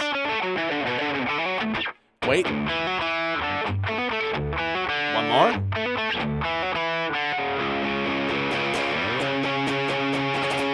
So remember, you basically are counting out 4 phrases, and then you add 3 extra measures at the end. One of those extra measures is another G to D.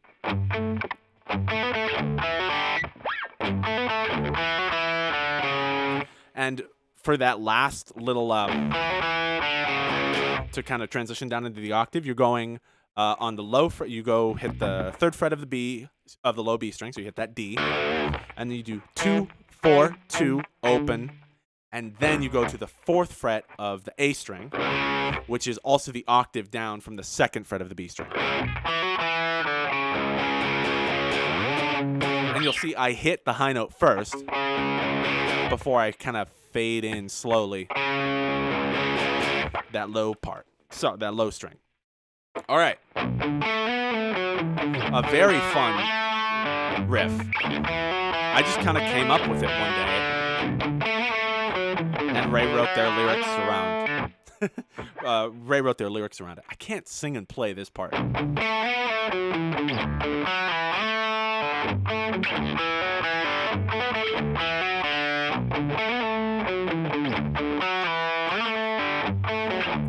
Every other one is swung.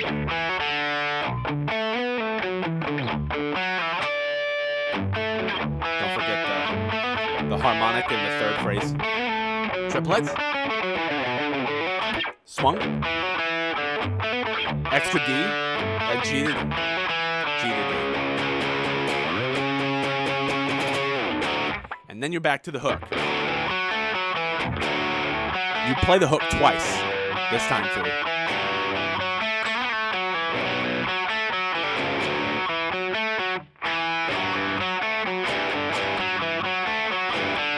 Time.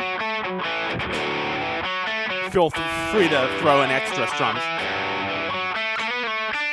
One thing I will do, I don't know if this is done in the recording. It's kind of a flavor, just a little flavor text on it. Second time through, you do that hook when you're on the second run through of it. When you're about to go from G down to B, you do your little slide where you'd normally do 2 to 4 to 2, and then 4 2 on D. Instead, the second time through, whenever you play the hook twice in one hook part, second time through,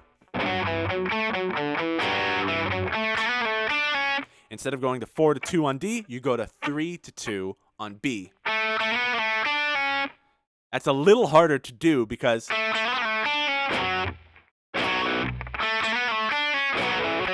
you kind of have to,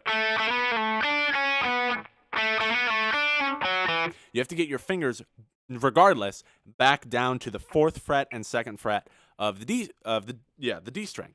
So you've gone from, instead of doing G and then back to D, which puts your hands in the perfect position to do that, the changeover, you go to G to B, and then you just have to land on that G string, on that D string, to hit the right melody note with the low B string.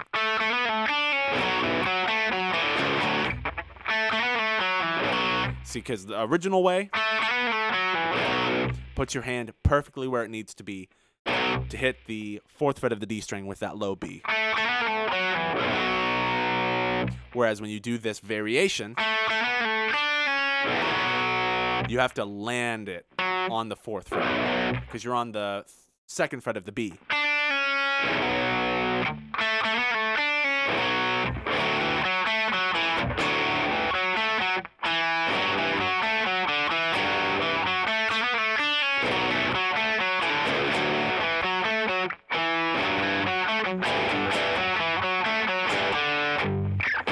And then you're on the post-chorus, and this time it's that muted version, and it goes to that, let me show the chord page, D, omit 3 over A. So, for the C section. I already taught it to you when I taught you the post-chorus the first time. So, we have hook, post-chorus. First one, hook twice, and then muted post-chorus. So I'm going to go ahead and play through up to here, and then the 3 parts after that are a little clean bridge, a solo, and like a little breakdown afterwards, and then a verse which is modified. It is slightly different. So let me go ahead and play through at full speed what we have so far, and I'm going to count us in. We're just going to play at full speed. So, and then I'll call out the sections. So hook, post-chorus. 1, 2, 3, 4.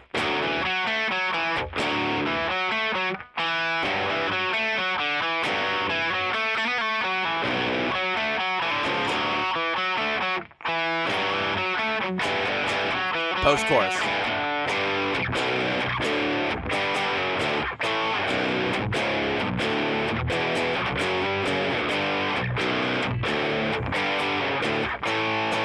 Just power chords here. Verse. 1, 2, 3, 4. 4.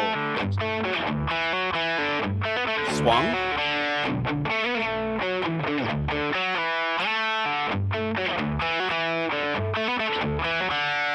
Normal, straight, harmonic, swung, triplets, wait, extra, octave, more, octave up, hook.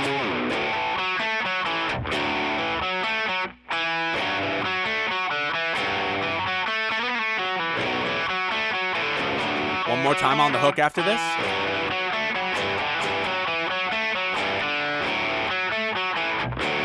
Little extra to the B string riff.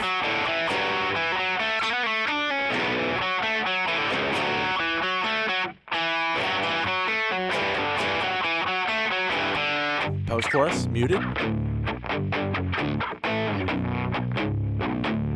Walk up.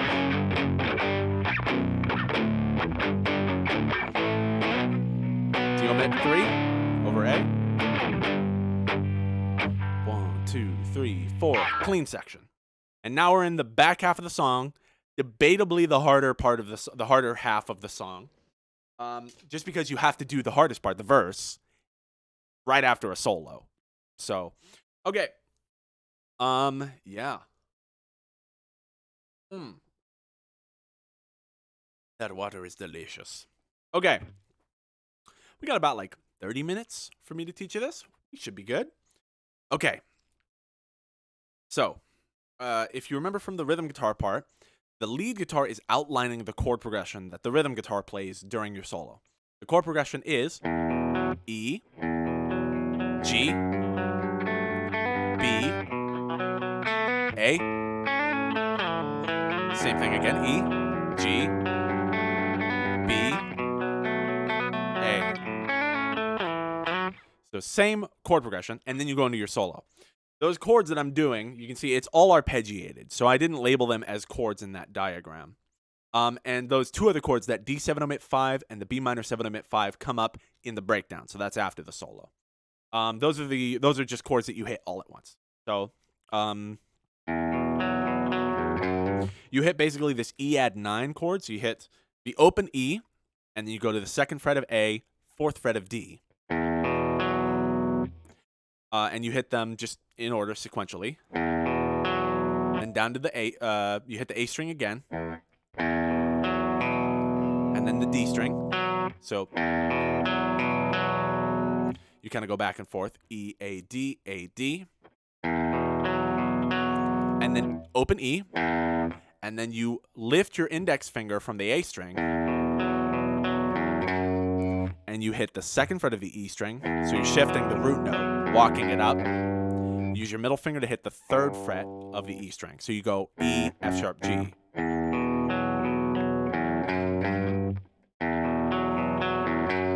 And I usually will hammer it onto the G. I don't pick the G because you need to reposition your picking hand to hit the D string and the G string next.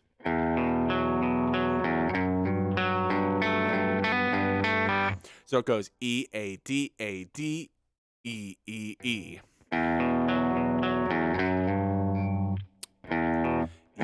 D, E, A, hammer on. D, A, D, E. So 1, 2, 3, and 4. And then when you hit that G, when you're at this G part, the notes you're mainly going to hit are 3rd fret of the E string, so that G, and then this 4th fret of the D string, and then the 2nd fret of the G string, and then a hammer on up to the 4th fret of the G string, back down to the 2nd fret of the G string, and then you can kind of pull off onto the open string. And then you go to your B root note. So real quick, E, and then you hit the higher notes, 1, 2 on quarter notes, but you hit them with that low G in between. So you go E, A, D, E, E, hammer on, D, E, G, E, G, E, G, pull off.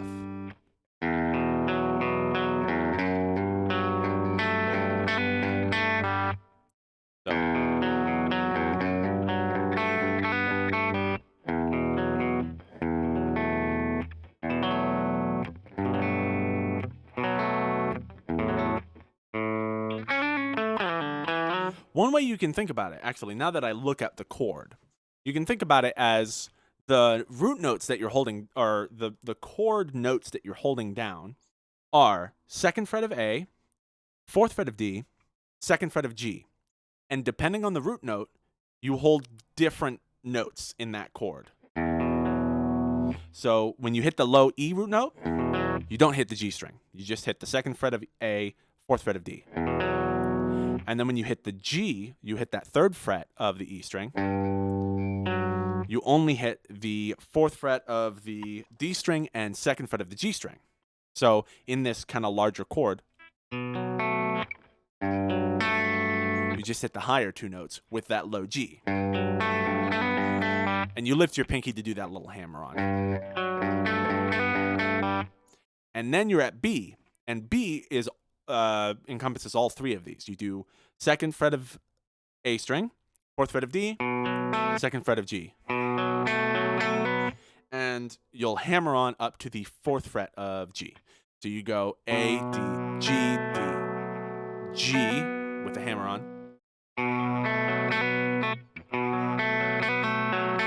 And you kind of do a hammer on to pull off. And then you do D, G again. So A, D, G, D, hammer on, pull off, D, G. So E, G, B. For the first time around. The second time around, you do that little. But for the first time around, you just do A, D, G, D. And then you do a little hammer on from 2nd fret on G to 4th fret on G. So.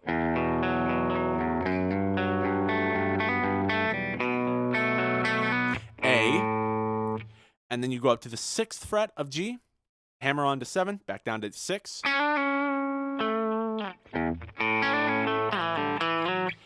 So you do the little hammer on from 6 to 7 to 6. So A, hammer on G to 6. Then you go to 7th fret on D, you pick that. And then you strum again on that 7th fret on G and immediately slide down to the 2nd fret on D.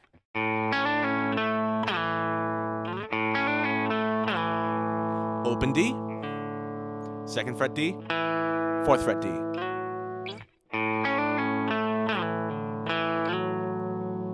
And then you're back to your low E, because you're on the 4th fret of the D string, which is part of that E chord. And you can see when I do that little part, I slide it with my middle finger and replace it with my ring finger. And I do that little switch while I'm starting to hit the E already.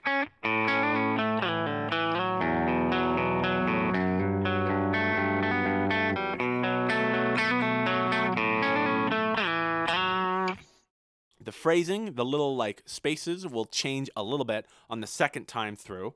And again, that little B chord is more elaborate, that little B melody. So it's A, D, G, D, hammer on, D, G. Where the first time through, it just goes and then goes to A. So once through, I'm going to play it fast and then slow and then fast again. So this is it all the way through both times. 1, 2, 3, 4.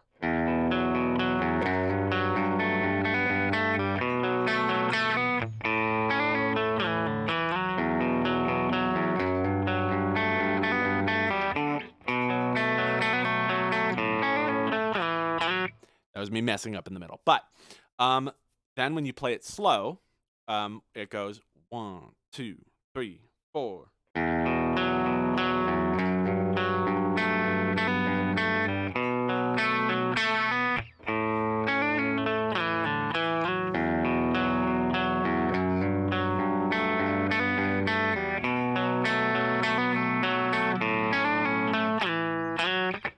And then you're at the solo. So, it's kind of hard to explain, but basically you've got those root notes of E, G, B, A, and then you do little hammer-on and pull-off riffs on 2 and 4, on G and D, and then on A, you go up to the 7th fret of G and do a little 6, 7, 6 on G, 7 on D, slide down, and then slide down to 2, open 2, 4. And the second time through, you don't hit that open string. You just slide from 2 to 4 instead of going, which the first time did. You hit the open string the first time. You don't hit the open string the second time. Then you're at the solo. So let's go ahead and play that bridge 1 riff, full speed through together. 1, 2, 3, 4.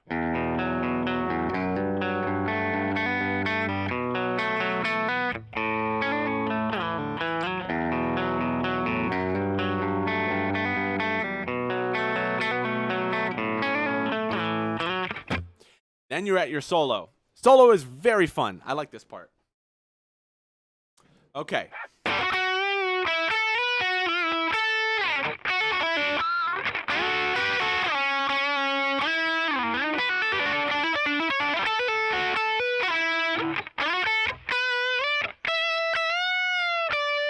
Here's what I like about it. It's got double tapping in it, but it's very controlled.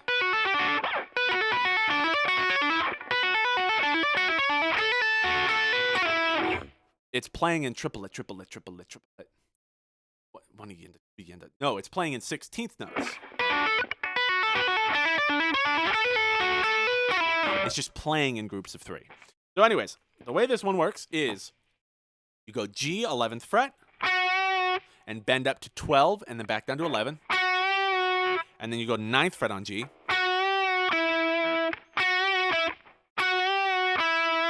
And since you're putting a little vibrato, actually don't put vibrato on it. You do it for too short of a time. So you hit 11, bend, and then back down. Bend to 12, back down to 11. 9 on G. That was all on G string. 10 on B. Slide up to 12 on B.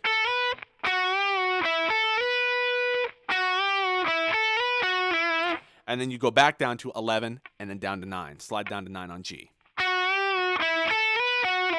So 10 to 12 on B, 11 to 9 on G.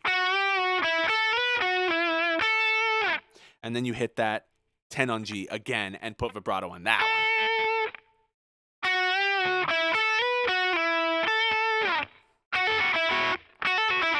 And then you do a little minor pentatonic riff. You do 7, 10, 7 on B. Just hammer on, pull off. And then 9, 7 on G.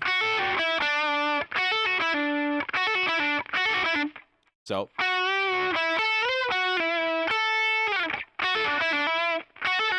I'll try to play it a little more clearly. I'm slurring it. 1, 2, 3, 4.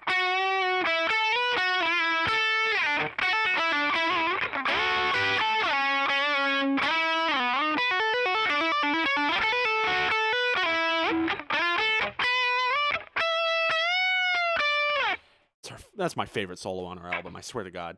It's so groovy. You just feel it. Feel it so much. Okay.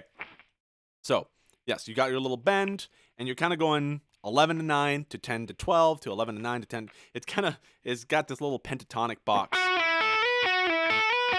And then you break that string by going to 7, 10, 7 on B, and then 9, 7 on G.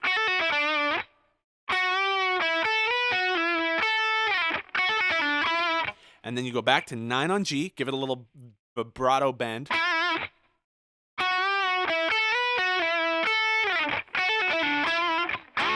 And then you've got a little interval chord here. It's the shape of a major third, but it's really a minor third because B string is weird. I want that on a t-shirt. B string is weird. I've said that like 50 times throughout the course of these lessons. What you do is you do 11th fret of G, 10th fret of B. And then you do that with your middle finger and index finger. And with your ring finger and pinky, go up to the 12th fret on both the G and the B strings. And then go back down to 11 and 12. So you can hold your fingers there on 11 and 12. So it's 11 and 12, up to 12 and 12. Or sorry, 11 and 10, up to 12 and 12, back to 11 and 10. On G and B, respectively. On that first 11 and 10, slide up into it. So.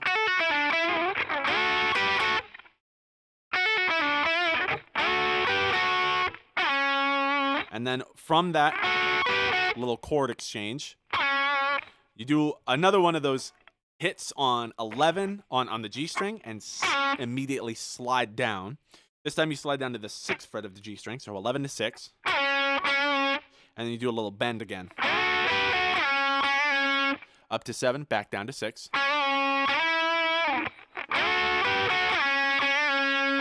Slide up to 9, this time on G. 6, bend, 9. And then you're on the double tapping part. So again, bend on G on 11, 9, 10 to a 12 on B, 11 to 9 on G, 10 on B, pentatonic from 7 to 10 to 10, 7 to 10 to 7 on B, 9 to 7 on G.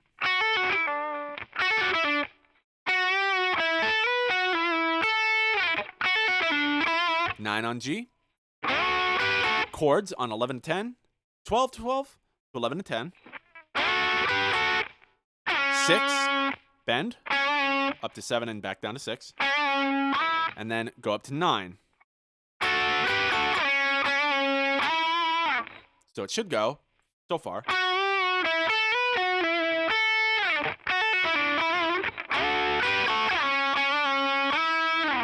And then you're on your double tapping part. Get your right hand ready. You're going to hit 12 on B. Pull off to 7 on B. Hammer on to 10 on B. And you do that twice. So 12, 7, 10, 12, 7, 10. 10. And then once you do that twice, so you do 1, 2, 3, 4, 5, 6. Triplet. Why no? 1 E and a 2 E and a 3 E and a 4 E and a 1 E and a 2 E and a. It's literally hitting just 3/16 notes in a row. 1 E and a 2 E, 1 E and a 2 E and a. And then you go ahead and pick the G string as you do a hammer on 7 to 9. So B, the B goes bzz, 12, 7, 10, 12, 7, 10. And then you go to G, pick 7 to 9,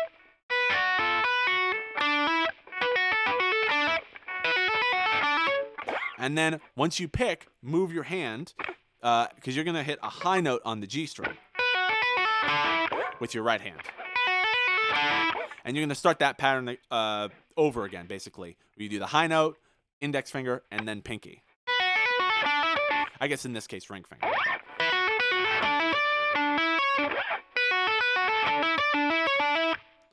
So you do 12, 7, 10, 12, 7, 10, 7, 9 on G.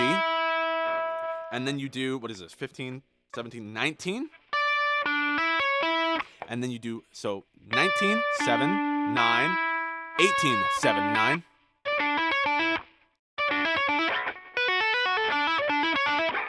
So yeah, you do that little. It's good to think of it in groups of 8/16 notes. So 1, 2, 3, 4, 5, 6, 7, 8. So that little hammer-on pick is gets you to 8. So 1, 2, 3, 4, 5, 6, 7, 8. 1, 2, 3, 4, 5, 6, 7, 8. 1, 2, 3. And then you do a little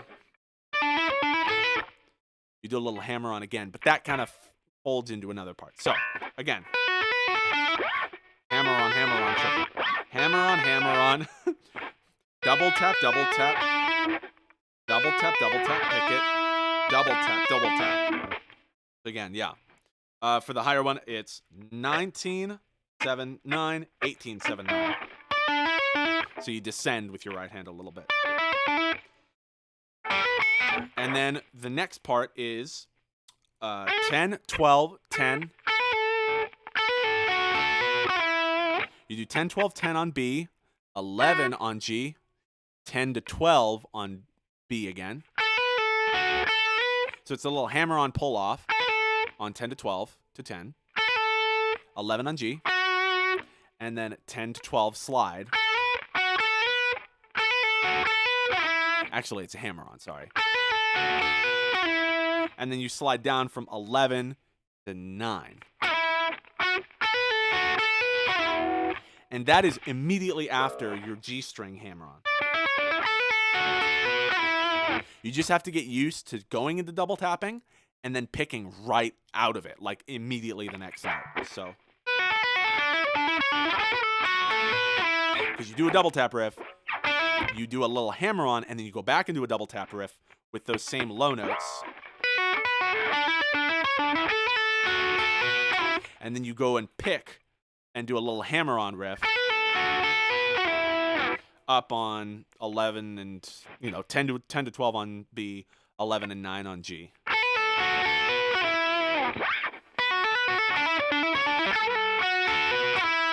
And then you do a little walk-up. 11 on G, 10 on B, 12 on B, and then 15 on B, 17 on B, bend up to 19 on B, back down, and then 15 on B again. So 11 on G, 10 on B, 12 on B, 15 on B, 17 on B, bend, back down, 10, and then 15 on B. And you're doing little kind of stops in there that give a little more percussiveness to it. And it's not a straight bend down like that. It's very slightly different, where you go, walk up, hold. You hold that bend and let it descend really slowly. But of course, you have to fit it within whatever the quarter note that it's in. Hey, Emma. Working on homework. Guitar sounding awesome as always. Thank you so much. Yeah, we're working on the solo for Untitled 1.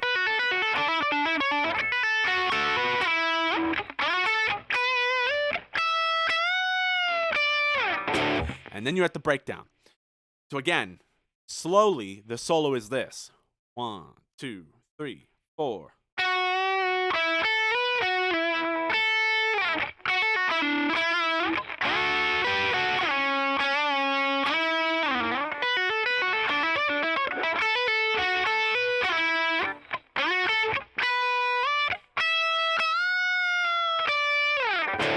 And then you're at the breakdown part. So, let's play it through one more time full speed, and then we'll play it through from the breakdown into the solo full speed, and then I'll teach you the bridge 1 full clean part into the solo, and then I'll teach you real quick the easy chords for the bridge 2, I guess you could call it. It's basically the same chord progression as the hook, with more strumming, first time with power chords, second time with 7th chords, weird 7th chord. That's it. Okay. So, solo, full speed. 1, 2, 3, 4.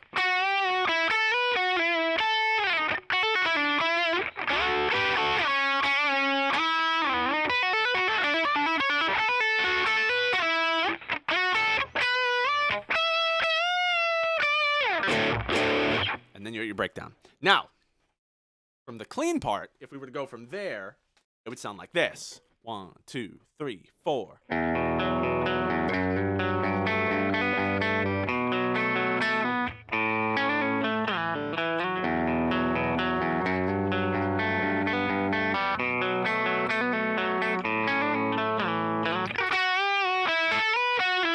Go straight in.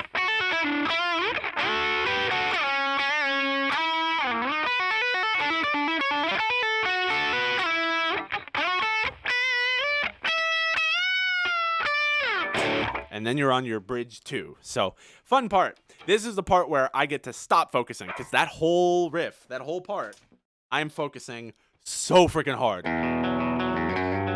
It's very easy to mess up the right hand at the clean part. Hit the wrong note when you're arpeggiating.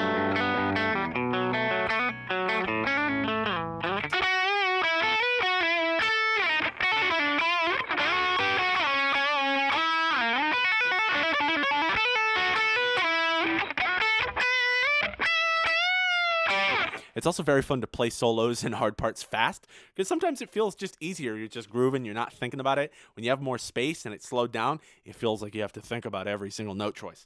That's where you mess up. Commit it to muscle memory, but be present enough to know when you're messing up and where to grab on. Just be prepared. If you mess up, you know, okay, I can get back on here. I can root myself on this next little riff. Because if you mess up the, just remember, I did that simulated. Like, that's literally what I would do on stage, where if I messed up, like I didn't get that hammer on right, my fingers were off, I would stop, and I would just continue counting the beat in my head, continue feeling where the music is, and then just start again where the next little portion I remember is. So that little hammer on riff is probably, if I messed up the double tap, that's where I'd go.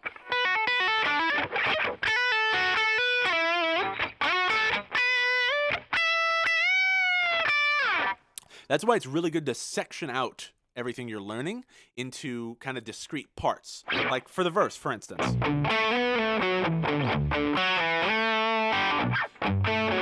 If you were to mess up going to that D,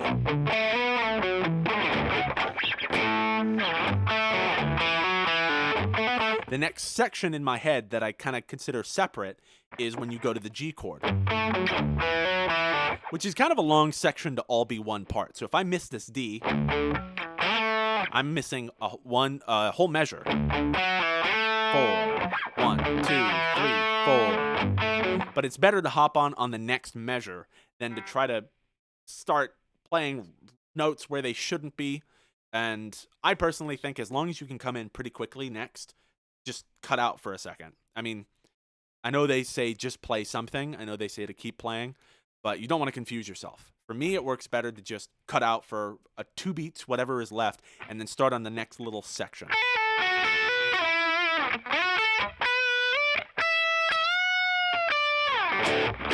All right. And then we have the little hook part, or the little, bridge 2, where it's got the hook chords. So you go on that low D. This is basically the hook. You're playing the hook, root notes, as power chords, and you're not doing the melody with it. You're just, you can just feel free to freaking wail on those things. This is a really cathartic part of the song. This is where if I'm on stage, this is where I'm jumping around.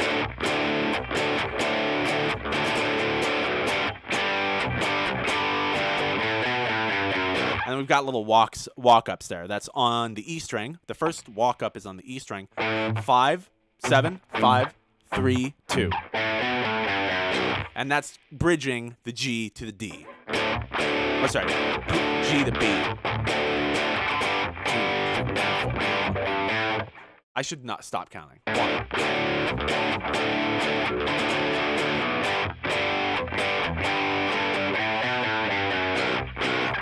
2 and 3 and 4 and. It's on the and of 2. 1 and 3 and 4 and 2. And then on the B string we do 3 5 3 5. So you do D E D E. Just before you go from D to G again.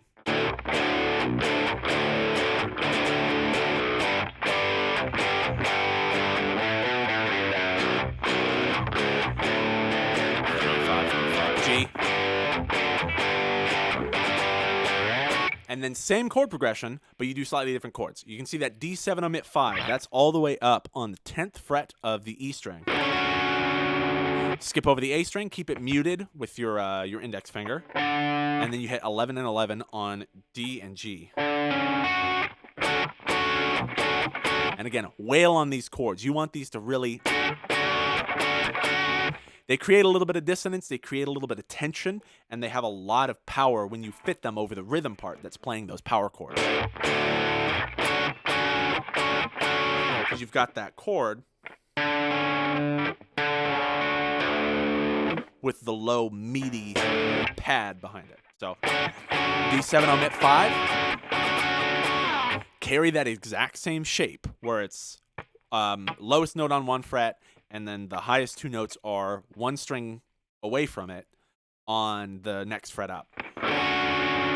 Carry that from 10 and 11 down to 3 and 4. Again, E, mute A, D, and G.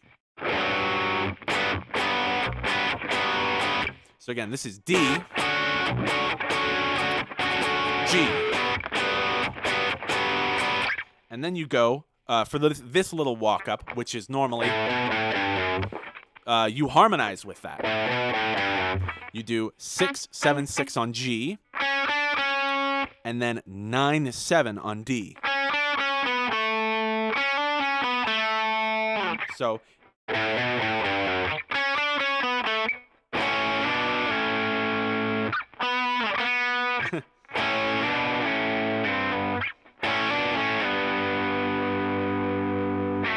yep. You're basically playing a third harmony with it. So you go D7 omit 3 over A. Oh, I'm sorry, wrong chord. D7 omit 5. Down to 3rd and 4th fret. Little walk up on G. It's kind of a little walk down actually. 6, 7, 6, 9, 7 on D. And then right after, you hit that B minor 7 omit 5. That's the last chord on there. It's all on the 7th fret. Skip over the A string. So you do 6, 7, 6 on G, 9, 7 on D. And now your middle finger is already on the 7th fret of D. So you've got that one rooted down. And then index finger on the 7th fret. Just hit the root note for the first note of this chord. And then you hit the whole chord, where you hit the 7th fret on G string as well. And then you go back up to that D7 omit 5. And then you go up to the G on the 15th fret. So this is just an octave up from the G we played before on 3 and 4. 7, 10, 15. And you you accent every 3rd, 8th note, so every dotted quarter. 1, 2, 3, 1, 2, 3, 1, 2, 3, 1, 2, 3, 1, 2, 3, 1, 2, 3. And then I'll do some quick strums usually. So again, that part is.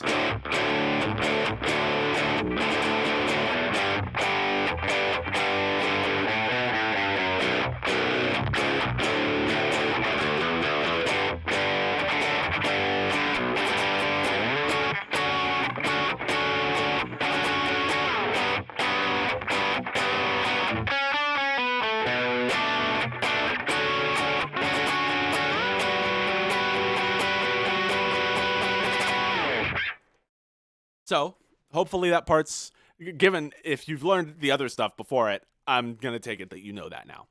And now finally, to end the song, we have a modified verse. So this is verse 2. It is slightly different. It still has that characteristic of going straight and then swung and then straight and then swung. But some of the little details are changed. So for instance, in the original first phrase goes.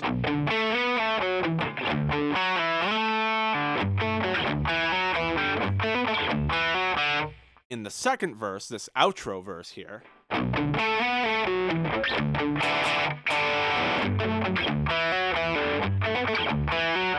the only thing that's changed, they're both straight, is that little.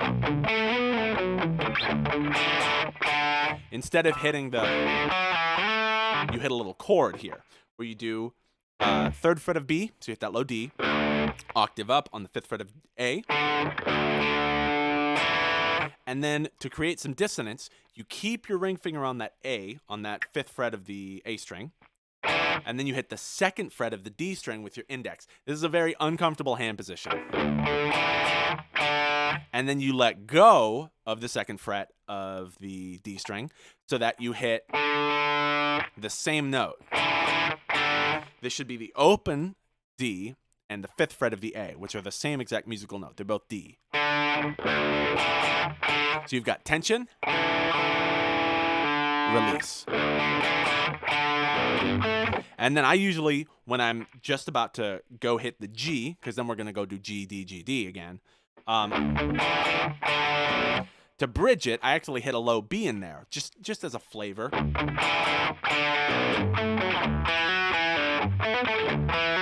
And then that little GD part is the exact same. So you've got the B riff, the open B melody is the exact same. When you go down to that D the first time, where you'd normally do 4-2-7, instead you do 2-2 open on D, while hitting that 5th fret of the A with it, instead of cutting it off. And then you hit the open B in between.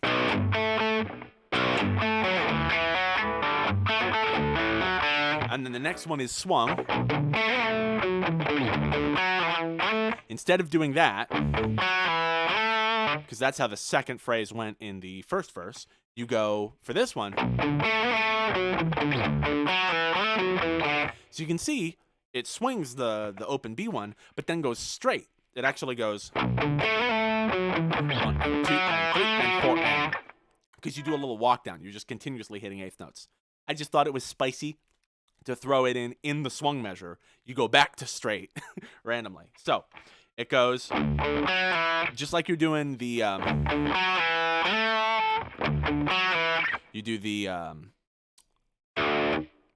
D, octave up D, and then you do 4-2 on the D string, up to 7. So 1 and 2, 1 and 2 and 3. So just imagine you were playing that part as the same way as a straight one. But then you add 9 to 7 to 5 on the A string. So once you land on that 7, so 4 to 7, and then go down to the that's on D, and then go down to the A string, 9, 7, 5. So, and then you have to quick switch.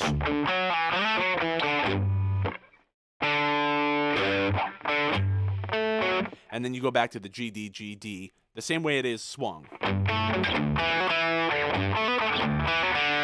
So,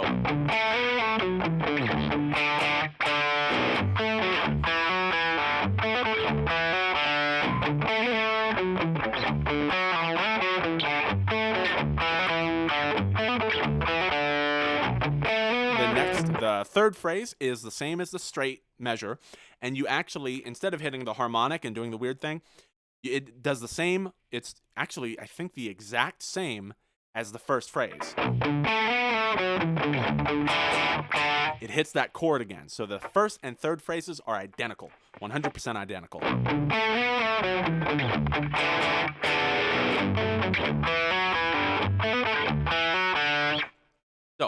First phrase has that weird chord thing that's different from the first verse. Second phrase is swung, but it goes to straight when you do the little walk down. You do the slide from 4 to 2 to 7 on D, and then 9 to 7 to 5 on A. And then the G, D, G, D in swung, just as you were doing it from the first verse. Third phrase is exactly the same as the first one with that chord, and then everything else is straight. Fourth one is swung. Play your triplet melody, but instead of stopping, as we did before, we would stop and then went back to the D, G, D, G, D. So you do your little hammer on from 5 to 7 to 9 on A, and the 7th fret on D. You go back to the 9th fret on A, and you hold it.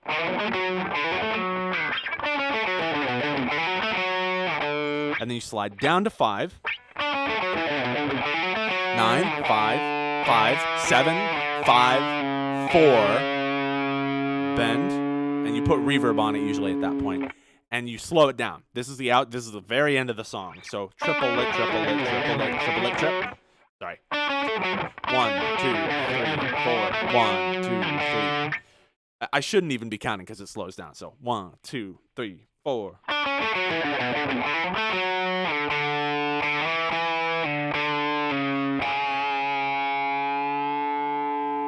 And you put reverb on that last note on the 4 while you bend it up to the 5 and back down. So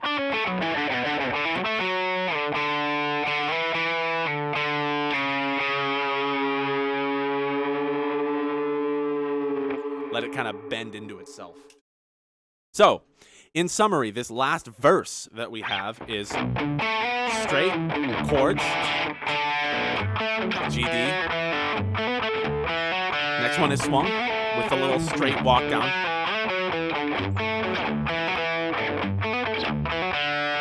Next one is the identical to the first one with that chord. Next one is swung, triplets, hold, 7, 5, 4, slow it down, reverb with a bend. And there you have it. That is Untitled 1, the lead guitar part for it from my band's album, This Is Temporary. I believe it's track 9 or 10 or something like that. Is one of my favorite guitar parts. We're going to go ahead and play through from the intro, the lead guitar part, play it with the whole backing track. And I know that this is a difficult song. Hopefully, we're going to have it on VOD on YouTube, so if you want to watch it, go ahead and do that. My name is John. As you can see down in big letters at the... Where the frick is that? In big letters down there, that's my name. That's John. I am the guitarist for the band UFN. We're a kind of California alt-pop punk, alt-rock pop punk, I guess you could call us, band. Let's go ahead and play along with Untitled 1. This is a very... thank you very much for the biddies, Big Rich. I really appreciate it. And let's go ahead and go through it. We're actually just wrapping up right now. I love you, John. Thanks, Jack. Cool. All right. Do it. So remember, all right, all the little idiosyncratic things about this song. The hook.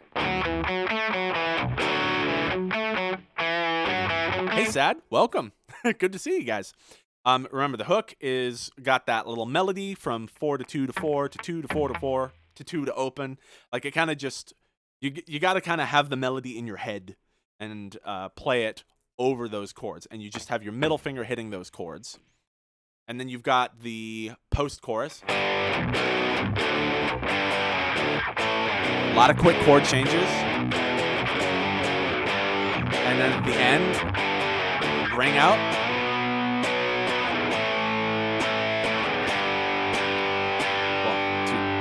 1, 2, 3, 4. When you go to the verse, remember it's that weird open B, arpeggiate the whole melody, and then D, another arpeggiation, and then you go G with a little melody, D, little melody, G, D with those little melodies. And the first one is straight, second one is swung, third phrase is straight, fourth phrase is swung. So even phrases are swung, odd phrases are straight. And then when you repeat that verse again at the end of the song, it's got those differences where the first and third phrases have the chord instead of going on that slide riff from 4 to 2 to 7. Versus. And then on the hook, you do it twice on the second time. The second time you do it, post-chorus, the second time around is muted. And then you've got that clean part, which outlines the rhythm guitar chord progression during the solo. A lot of arpeggiation. A lot of little melodies thrown in. And then the solo is just, I have no tips, just figure it out.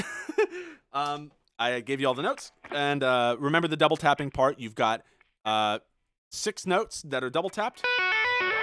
And then you pick as you move your hand to the G string. So you go from B. No tips, just get good. Exactly. That is exactly correct. Jack, you get a gold star. So you have 6 double tap notes and then a quick strum or a quick pick, and then it's 6 more double tap notes and then another quick pick into a little hammer-on riff. And then it's the fun just wailing on chords part. And the second time once you do it again, you hit the weird chords, the 7th chords on the E string. And then you're into the verse, and then you're in the end of the song. A lot of weird little notes. There's a lot of, every little part is distinct.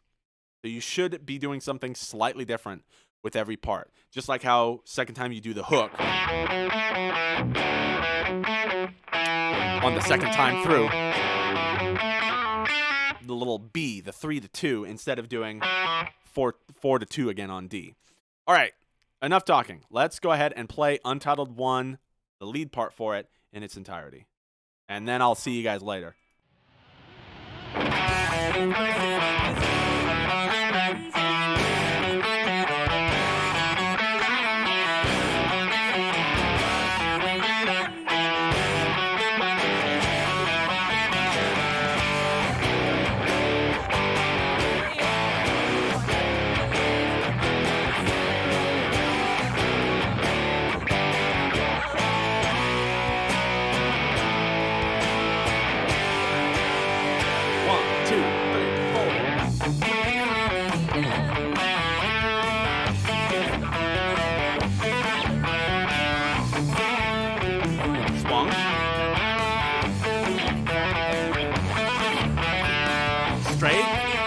Harmonic.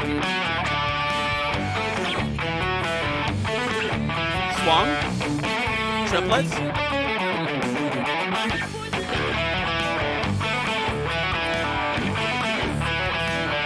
Octave. Hook.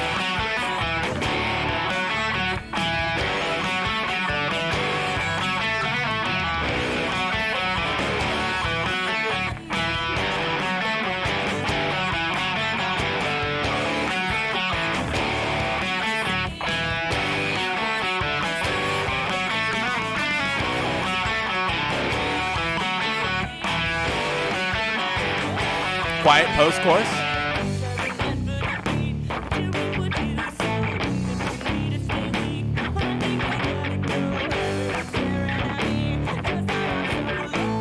Don't forget the D omit 3 over A. Clean part.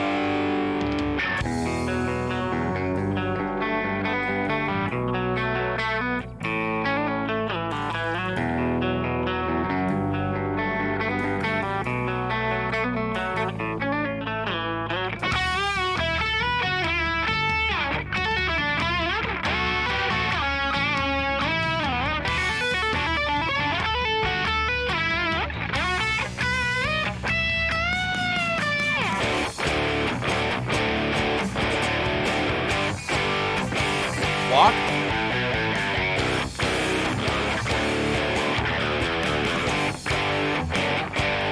Weird chords.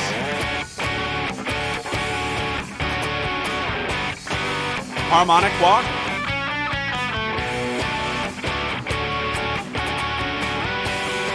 Modified verse.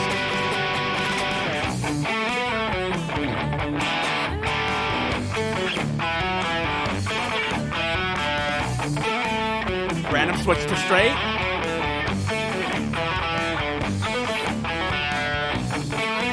Identical as first. Swung, triplets. Hold. Reverb, bend.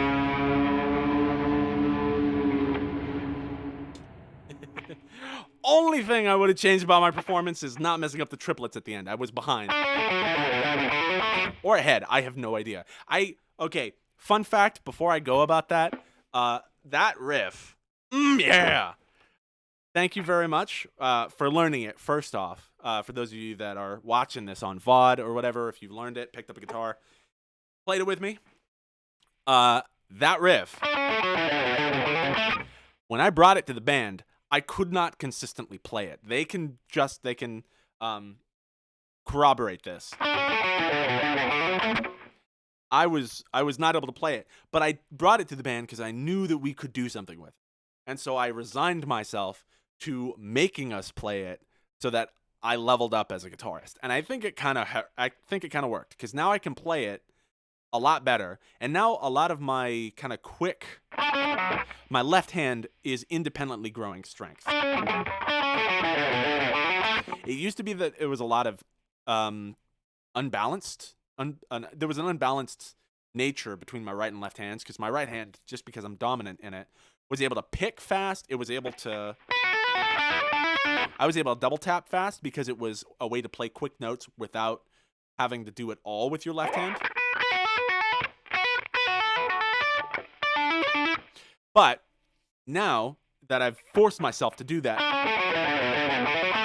it's gotten my picking on my right hand and the quickness on my left hand leveled up to where I can do other songs now that are a little harder. So this is something I want to encourage. This is like a discount motivational moment with John. If you're a musician or an artist of any type and you have a skill that you're trying to work up and you enjoy doing it, make yourself write a song or learn a song where there's something you know is a little bit outside your skill set. Of course, if you're starting out, don't just try to learn Eric Johnson's Cliffs of Dover. But something right outside your skill set, something where it's like, oh, I can't get this. Like you're barely there. And just commit to it. Just keep going back to it over multiple days. Keep drilling it. Drill it slow. Drill it within the context of the full riff.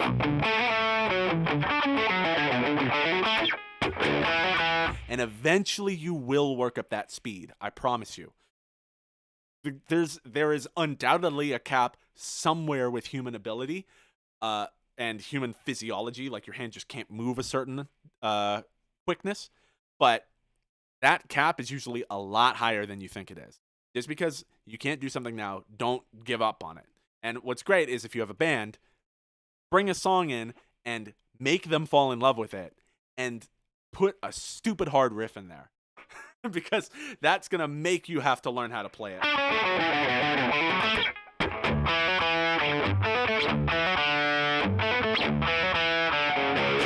This song especially has a lot of rhythmic complexity because you have to be able to play the same chord progression, same notes straight, as well as swung. So you kind of have to know where your downbeats are and feel it differently.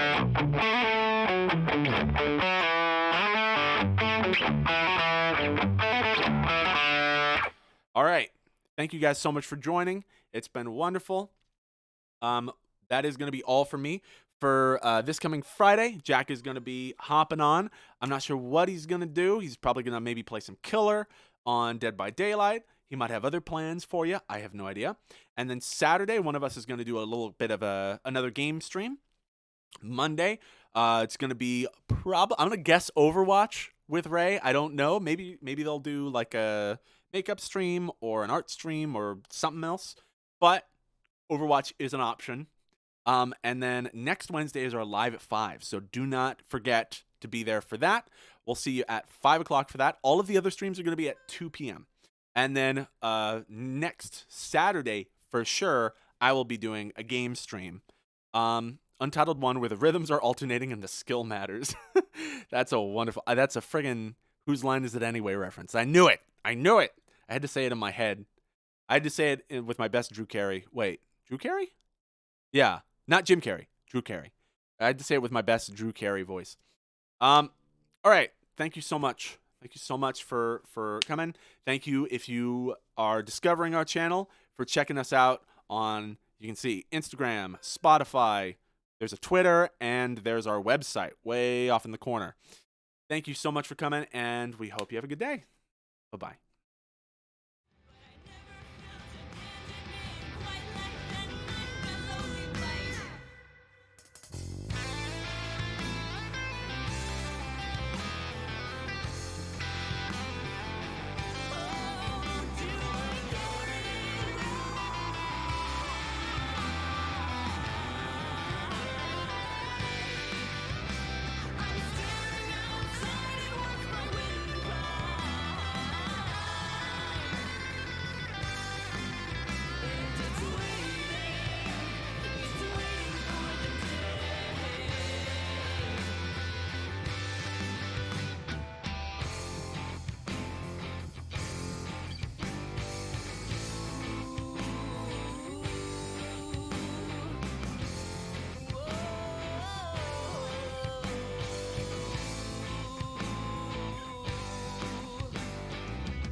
Coming out of my cage and I've been doing just fine. Gotta be down because I want it all.